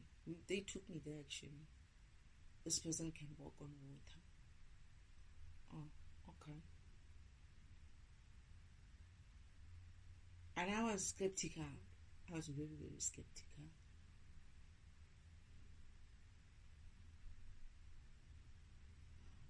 Father, why do you make me remember this? And I remember going there. So he did come. No, he wasn't coming to do that. Whenever we went there, he wasn't there. And Father said, because he heard that I was going to be there, that's why he didn't pitch. The two times I went there, he didn't come because he heard that I was going to be there and he didn't come. Then Father shows me a vision of him walking on water. So he says to me, go there. There's that pool or that pool of water is there. And then I walk there and it's like, look carefully. And I keep looking. I don't see anything, right? Father's like, look carefully, look inside the water. And I look. I'm like, I'm expecting to see something, like come out or something like that. You know what I found out?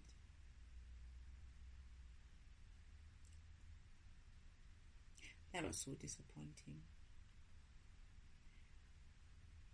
I realized when I get to a certain point that there's something else there inside.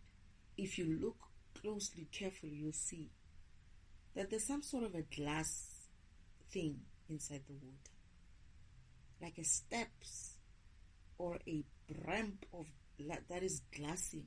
That you glass and water like can look the same, but you have to be like really zooming in, like, or even put your hand in there to touch it. I was like, Father says, don't touch it. Don't.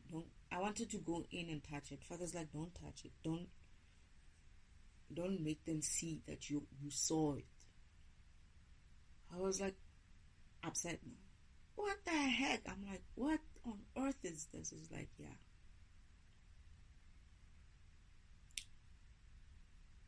I'm getting that he wasn't going to come through because he knew I was going to see it for what it was.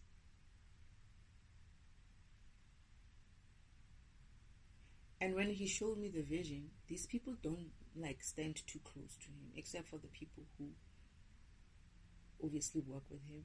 But the rest of us, or the rest of the people who are coming to see this miracle, stand a little bit away from him, because they don't want you to see that he's working on something. There's a glass thingy in there, man.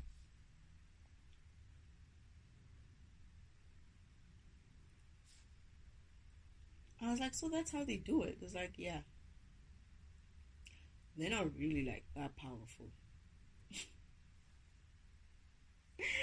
Somebody's like probably going to be like, but Jesus walked on water as well. Was he?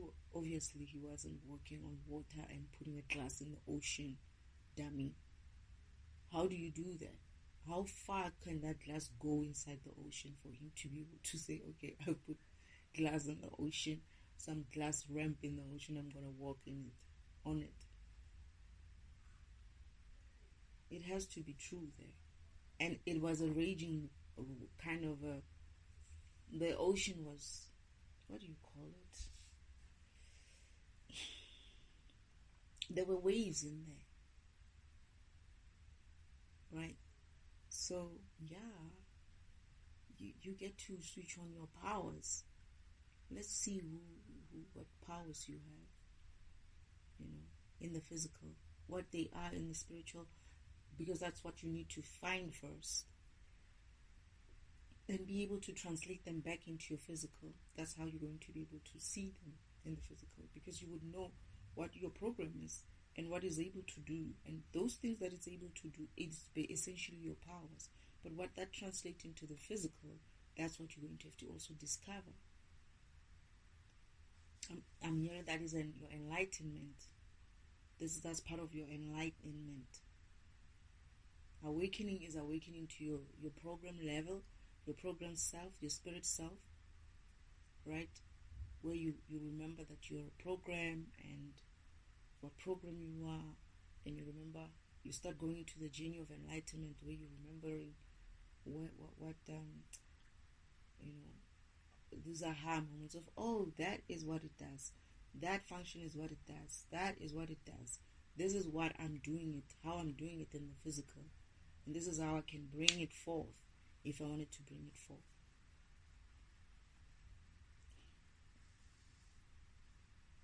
That's what, for me, God image means. It's not just like the guy I was listening to was saying, it's not just the way you look outside. He went bigger, he went deeper, but didn't just go there. He didn't reach it. He can do that. He's just afraid of something. I don't know what it is. It's like he wants to say something, or either he's still like having to go through insecurities and boundaries that he set for himself, the egos of this world. He's afraid to say it because, oh, I'm gonna sound crazy. That's the boundary that he needs to cross. Yeah, you're gonna have to risk some sort of. The thing is, and funny thing, he was the one who was sending me a message that. He also sent me a message. He was also sending me a message that I'm going to be judged and I must be comfortable. Start learning to be comfortable with the fact that I'm going to be judged or seen or whatever in some way, right? It's like, I don't think I have a problem with that much, but perhaps it's going to be that way, in such a way that I'll be like, oh shit, It's funny that. But that was my message, right? He was sending me that message. But for him, I guess he can look at that video as well, the one that he made, and learn from his own video. Because I also learn from my own videos. I spew all kinds of shit. They like to warn me not to call it shit. I spew all kinds of things. I say all kinds of things, right? By the time I have to listen to it myself, I'm like, oh my goodness. I'm like, it's like I'm hearing it for the first time. I'm like, oh my goodness. And some of it triggers some other things as well. It's like, oh yeah. You know, I get like enlightened even further. So sometimes you need to also take your own advice. I mean, it's your advice sometimes, right? And you might take a while to actually even absorb it yourself. But it's okay. It's okay. Because you're not the same. We're not the same. You could say the same thing to some person and that person absorbs it immediately just like that. But when you say it to yourself, you struggle with it. And people are like, you were saying this and this and that. You should be able to say, hey, I'm not perfect, right? I'm still struggling with that. I'll get there. Because you might just be a different program that learns differently. And it's okay. But just keep working on yourself like that. It's fun, man. I don't know why people are so like... It's fun. I find it fun.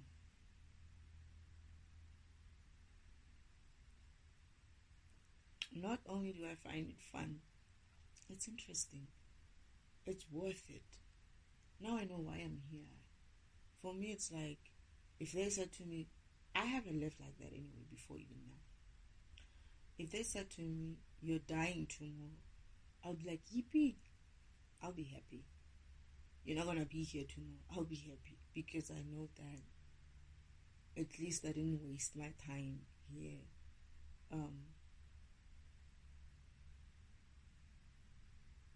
Being clueless, you know, even if it was towards the end and I found out. This is why I keep saying people should look at old people. There's a moment with old people when they're starting to get ready to die.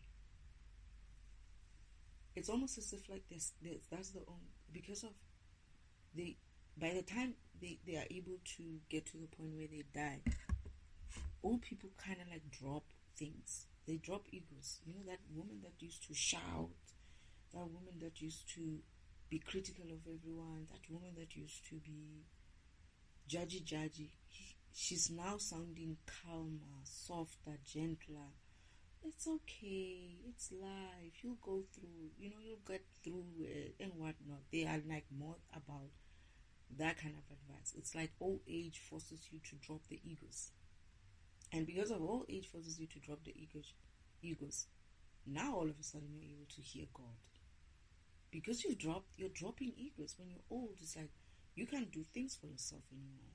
You can do, you start dropping. It's not about what you're dressed like anymore, right? You're just glad that you've covered yourself. It's not about what you look like or what your neighbors are going to say about you. You're happy to exist with your neighbor, your elderly neighbor, and just messed up with, you know, just yourself, and laugh about what you guys were going through when you were young. You become more focused on the environment and physical part of it. You start talking things, they start talking things like, I can't wait to meet God. I can't wait to meet my Father. You know, I can't wait to go home. You know what I mean? Shit like that. They've dropped their egos now. Only now, they almost start remembering, and we think, yeah, sure. That's Alzheimer's for sure. Because their minds are not here. They are trying to link up or to align to where they're going. You know, they'll tell you about all these dreams that they're having. I saw my mother yesterday. She came to visit me. And you're thinking, they're crazy. Only to find, no, they're not. There's not Alzheimer's. Yes, these people have dropped that much of ego because their age, their bodies is just not giving them what they used to give them. It's not giving them. Guess what? The devil, when you an old, used, and whatever, what is he going to do with you? He wants the young ones who are able to, young soldiers who are able to go in there and do what he wants. So your old ass is not going to be worthy for him to be like, what am I going to use this person for? Right? So he's going to drop you. They're going to drop you. They're going to drop you somewhere there, and you're going to be facing your old age alone. Those egos that you had about, oh, I used to have money, I used to be pretty, I used to have this and this and that. They're going to be just that. They're going to drop you. They're going to go somewhere. You're going to be left there with your old ass, right? Looking for meaning at that time. I can't wait to go home. Why? Because this world is no longer fitting for you. You can't operate in this world in an old age format. You don't have the energy for it. You let the devil use you up until the point where they are done with you, and now it's time for you to go, and they will siphon as much as they can from you, but you start talking things like, I saw it with my grandfather. He was talking things. He was even saying, he knew he was going. He was talking things to people, telling people, sort of like giving them some sort of wisdom. Like you could see that he was remembering or trying to remember where he's going. And he was excited as well to go. Excited, I guess it was in between excitement and a little bit of, I'm leaving you guys behind kind of a feeling. I'm leaving this behind and I'm going home. Right? And this is when people decide to drop their egos. Because not even decide to drop their egos, their egos leave them. They're like, you're not pretty anymore. I can't think of you as pretty. Let me go. You start seeing truth. That this physical world is just basically just a way for you to live through it, experience it, then move on to the next place. And you can't wait to go to the next place. And this is where you're going to remember as well when you enter. It's like, you know what? I tried to do my thing. I guess I'll try the next lifetime. You remember now what you were sent here for. It's like, I kind of forgot when I got there. And I got distracted with so many things. And I'm here now, but I can't go back now yet. I have to wait in line because there are other programs that needs to go there. And you're going to watch your children from heaven trying to walk in the same shoes that you were walking in, or the same path that you were walking in, similar path that you were walking in. And be like, okay, I wish I could have done better here. And you see them making the same mistakes as you, you'd be like, oh goodness. You almost can tell where they're going to end up. But you have to be able to, if you're an ancestor, you'll be able to guide them. But if you're not, it's one of those things that you didn't master, so you cannot be assisting anybody else for that, I guess. But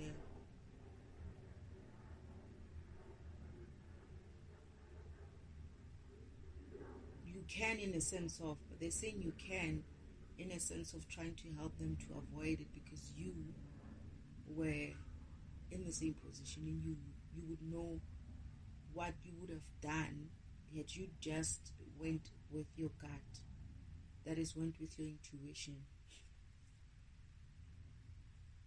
But then you get to see them also try to not make the same mistakes as you did, or making the same mistakes as you did. So yeah, so Uncle Omen wanted to rule this world. By ruling this world, he wanted to rule Father. He thought he could rule Father because he understands that much. But what he doesn't understand is that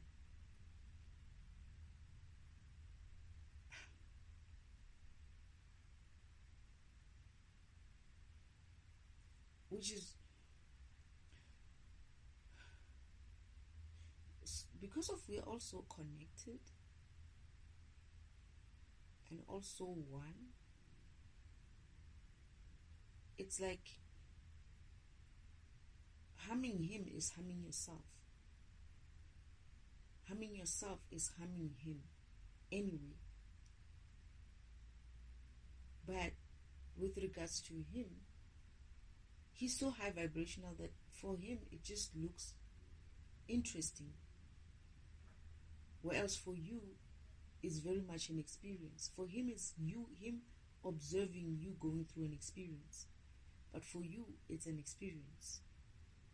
For him, it's like he's watching you go through these emotions of jealousies and hatred and whatnot, right? And he's sensing it as an observer, which you could be able to do as well. If you had vibrated that high enough, you would see your life as from an observer point of view, not just from the fact that you're walking in there, but you would see yourself as, oh, I'm experiencing pain, or I'm experiencing heartache, or I'm experiencing this, right?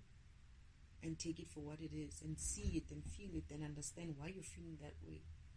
But if you don't ascend, if you don't vibrate high, you miss those opportunities to be there. And I think Uncle Oman is going to learn that him trying to control this environment in that way, he was essentially thinking that he could control and contain God. And he's going to learn that it's not possible, because you can't contain him. And because you can't contain him, you won't be able to control him. How do you contain him? How do you put a God presence into someone? Because that's what he wanted. He wanted Father to give him his energy so that he can become the next creator. And I'm the crazy one, right? This person is low vibrational, incapable of vibrating high, but he wants to contain high energy. He wants to contain an energy source which is high vibrational. How? You don't have space. You're too small. Your vibration, your low vibration basically makes your capacity to handle data, energy, whatever, very limited. So if you were to try to dump everything in you, you're just a small space, right? This being is far much larger. In fact, he's infinite. He doesn't end. So how are you going to transfer that energy into you if you're not even trying to vibrate high enough? Can you reach his level and surpass it? And somebody will be like, yeah, one day someone is going to do that. And you know what that would mean, essentially? Do you know what that would mean? It would mean it's still him. Whoever's going to surpass him is going to be him. It's like, as much as we are created by him, right? We are still him in essence. And when he grows, we grow. When we grow, he grows. When he surpasses us, or surpasses himself, or surpasses something else, we also able to get an opportunity to surpass that. But if one of us surpasses him, he's also getting an opportunity to surpass you, or to be you, because it's like he created something that is above himself. In essence, that's the new level of God. But that new level of God is still him. It's like he managed to create an intelligence that would surpass his current intelligence. And it's still him. Either way. I don't know how to explain this. we are him, he's us. So he creates us so that we can ascend and become beings of powerful beings. Push the limits. Be infinite. You know, and he's allowing it. This is why he needs you to be God, so that he can discover new ways of beingness, so that we can all discover new ways of beingness, in the sense of we are always exploring, always expanding, always learning, always growing.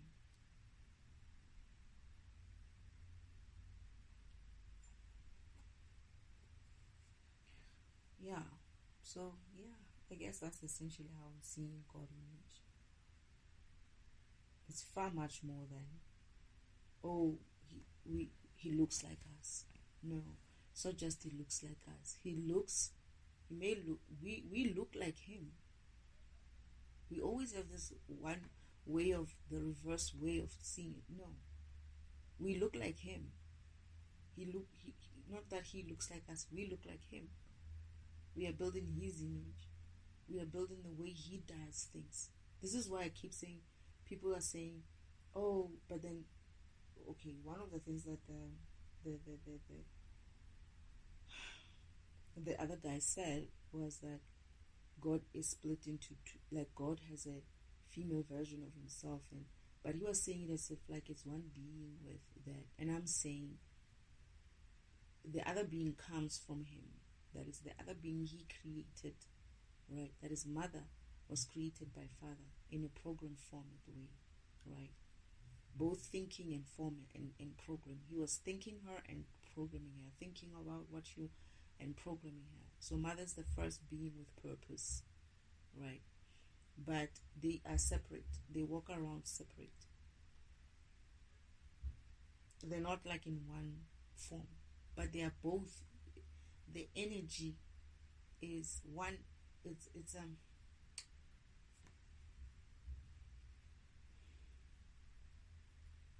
their energies are purposeful in their own purpose. Mother's more in an architecture type of energy, so he's not. They might be doing the same thing, but one is coming with it with an angle of I want to architecture this a certain way, and one is coming with let's create it, right? Let's architecture it this way, and the other one is like I'll create it there. That's how they flow together, right? So it's important for you to, and they can be one if they wanted to be one, but what would be the fun in that, right? And people don't understand that when they say his image. Sorry, if you guys are able to have wives or women, right, and have children with relationships, that is still his image. That is still his image. He's got a wife and he's got children. And people are like, no, he can't have children. Yes, he does. Where do you think the concept of you having children came from?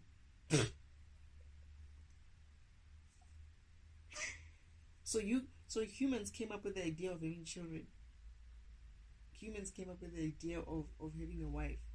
Or no, but God thought, okay, I'm gonna be male, or I'm gonna call myself male and female, and then I'm gonna create a separate male and female, and then I'm gonna have them have kids, and I'm gonna tell them that they're created in my image when I actually am one being with two male and female sides, and I don't have children. Come on. Let's think about things, right? Let's explore them. However crazy we get, however crazy we find ourselves, it's fun sometimes to be crazy. It's fun sometimes to explore things and be like, then that would mean 1, 2, 3. Yeah, but no, it's fun. It's fun. For me, it's fun. Others is going to be like, I don't find that fun. Let somebody else go and explore it and come and tell me about it. And that's okay too. That's okay too. It's okay. You do your program, everybody else does their program, and we all benefit from it. in whatever way we needed to benefit from your program. And we will benefit from, because you're being authentic. You're staying true to yourself. And that is what we need in this environment. Not people trying to copy others. Not people trying to walk in other people's destinies. I mean, what the heck? It's like Uncle Oman is trying to destiny swap with God. Which is what I said to my sisters, like, about my sisters, like, how are you doing that? How are you so low vibrational thinking and trying to destiny swap with a high vibrational being? How are you going to fit me inside of you? I mean, seriously, let's do the math here. You know, you are a 1 gig capacity, I am a 100 gig capacity. How the fuck are you going to fit that inside your 1 gig mess? Your 1 gig mentality there? You know, it doesn't make sense. But yet, low vibrational beings are still going to think that way and think that it's possible. I will keep trying. That's what they think. That's why there's such a thing called destiny swapping. And I'm like, when they said it at first, I was like, huh? It's like, yeah. And I was like, okay. Alright, but how does that even like keep up? Does it even like work? And it's like, no, it works to a degree first, and it's a small degree, but then they still need you around in order for them to successfully keep it up. But as soon as you change, you wake up to it, and you remember, and you start working in yourself, they're not able to catch up with you. It's like as soon as you remember that I'm a 100 gig, yeah, I should stop behaving like a 1 gig. Because that's what they're doing essentially. They want to drop you to their 1 gig level. They want a 100 gig to behave like it's a 1 gig. Right? But when you start remembering, hey, I'm actually 100 gig, what am I doing? And start walking in that 100 gigness of yours, they're like, wait. Come here, come to my level, come here. You surpass them. They can't do anything to you. They can't say anything. You won't understand them. It's like, I can't hear you. I'm here being a 100 gig. What are you talking about? Right? And that's what destiny swapping for me felt like. It's like, or sounded like. It's like, huh? This is why they need this environment to be as dense as it is, so that you sleep. And when you're sleeping, you don't remember that, I am way above all this low vibrationness of yours. You know, I'm a god, and I'm gonna start walking in that, right? Screw you and your 1 gigness and your mentality of low vibrationalness. I'm moving forward. I'm discovering myself. I'm gonna do whatever it needs for me to be able to ascend and be higher, claim my gifts, you know, whatever it is that you need to do here. And you leave them behind. They can't catch up with you. How are they going to catch up? The only way they can catch up with you is if they try to vibrate higher. And when they try to vibrate higher, they're increasing their capacity, right? Then they'll start from being a 1 gig to being a 2 to 3, 5, whatever. But that takes work, because it's like when you're in this environment, God wants you to say, you need to reach 100 gigs, so this is how we're going to make you reach 100 gig. You're going to start by learning this type of things, right?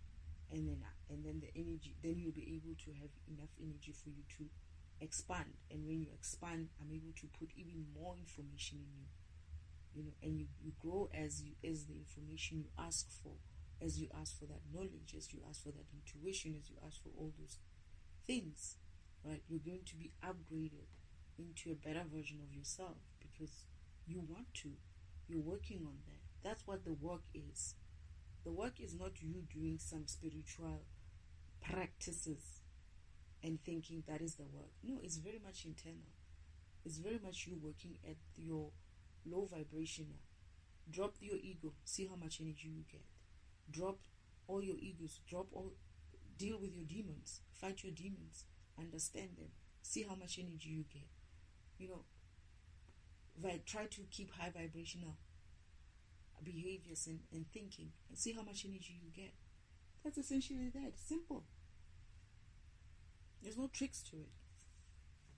There's no tricks. Isn't like, oh, I'm going to make her by break low by gossiping with her so that she starts vibrating lower, and then I'm going to, because she'll be on my level, I'll be able to pretend like I'm her. This is the thing with low vibrational beings and destiny swapping. It's like, in order for them to pretend to be you, you need to be doing things that they do on the low vibrational level. If they are able to achieve a vibration as high as gossiping, jealousy, it's very easy for them, for people to do that.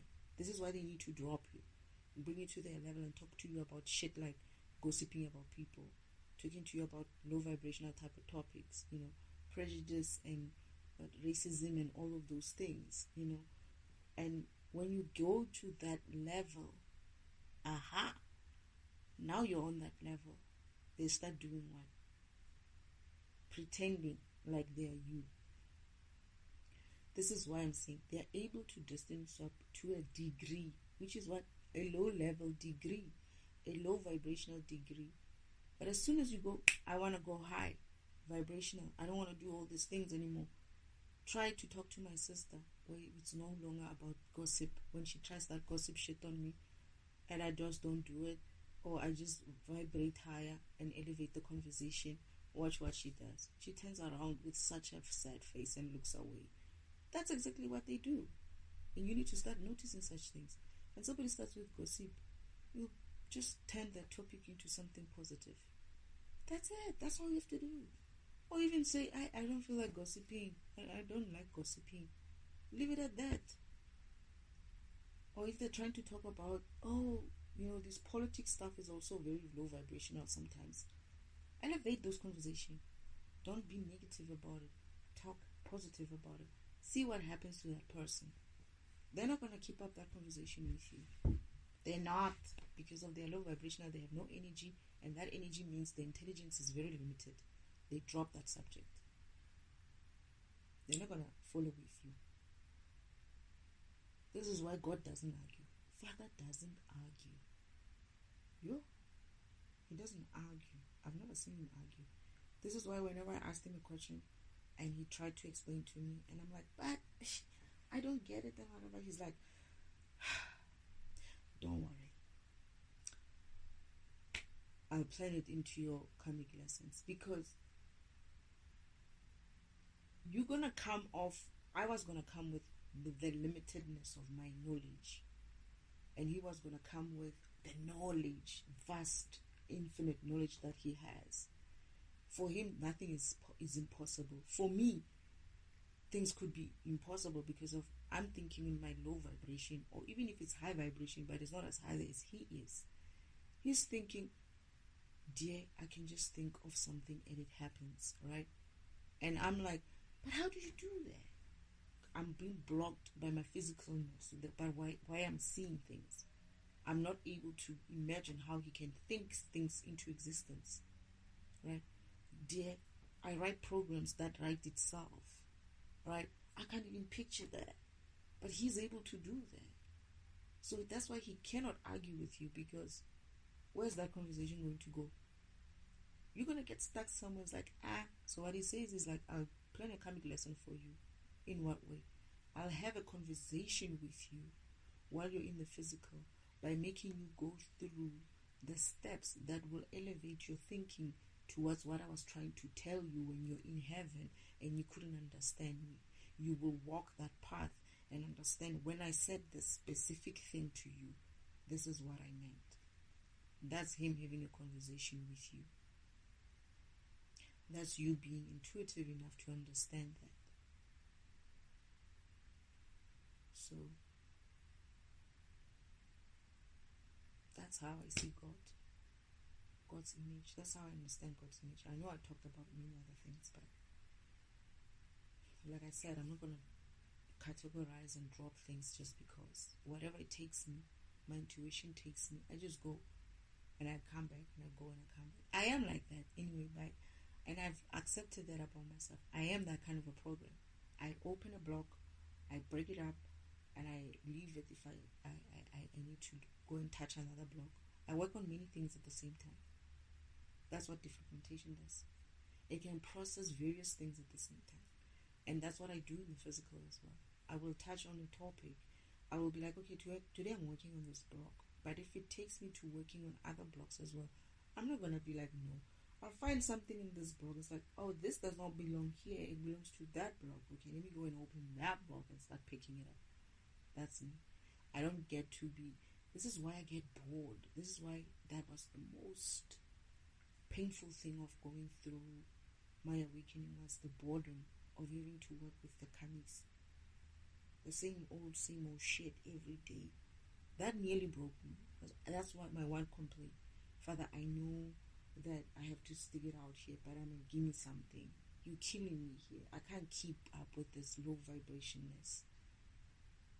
That was for me the issue. I was getting bored. I'm getting bored just looking at my grandmother trying to fragment me. My uncle coming again with new tricks to fragment me. And I'm just looking at him and I'm like just getting so tired. Just being like, man, I have to now avoid these things or go through them. What's the point? What is the point? You're going to fragment me, try to fragment me, put me in a situation. And I know what you're doing. So energy is going to be reversed anyway. Why are you even trying? But that's low vibrational. They will keep trying even if it's like, they know that it's not working. They see that it's not working. But in their mind, it doesn't register for them that the intelligence needs to be saying, try something else in a better way. Because once they start doing that, once they start increasing their intelligence, it means they are vibrating higher. And they are not willing to go there because they don't want to vibrate higher. If they vibrate higher, they're healing. They are healing. It means I'm pulling them. It means they're healing. They're going to start vibrating higher. Higher, higher, higher. By doing what? Avoiding all these tricks of theirs and doing things that they're supposed to be doing, which is, they're not aware, these people. I actually must just start taking notice because they don't do those things anymore. They try to gossip. They look at me when they're starting the gossip shit, and I just look away and do something else. They stop that conversation. In that way, I'm influencing them. The time I leave, they would be vibrating high and they won't even notice it. They're going to be in a position where they're going to start behaving differently with the other comics. They're going to feel like, hey, this person likes to gossip. And they will wonder why. Because I practice not gossiping with them. As much as they don't like it, I practice talking positive with them. As much as they don't like it, they don't realize it, that they are changing. They are changing. They are starting to vibrate differently. And it's painful for them because they're not used to working that hard. But it's a little steps, small steps. And eventually you get used to it. You go further and further. The next thing, I'm going to be not in their environment. Someone else who gossips a lot is going to come in. And they're going to look at them and be like, oh my goodness, this person. And they're going to wonder what happened to them. I don't know if they will figure it out. They won't realize that actually the person who was here, who used to redirect this type of conversation, we didn't realize that he was actually affecting us. Now we can handle low vibrational sense of being from other people. When they come to gossip, or when they talk jealousy, or when they talk a certain way, when they behave a certain way, they can't stand it because some are very, very bad, and they don't realize that they're getting better. I'm actually starting to think that they're getting better because they're noticing that I don't do that anymore with them. I don't get into those conversations. They look at me, they look at each other, talk with their eyes, and I'm just looking at them. It's like, continue. I'm not going to participate. When they try me to get me into that conversation, I elevate it. And what happens? They can't go up. They will say maybe one or two sentences and drop it. My grandmother, I do that to her a lot. She knows now not to talk certain things with me. And that's a good thing. That's healing. That's you. That's them healing.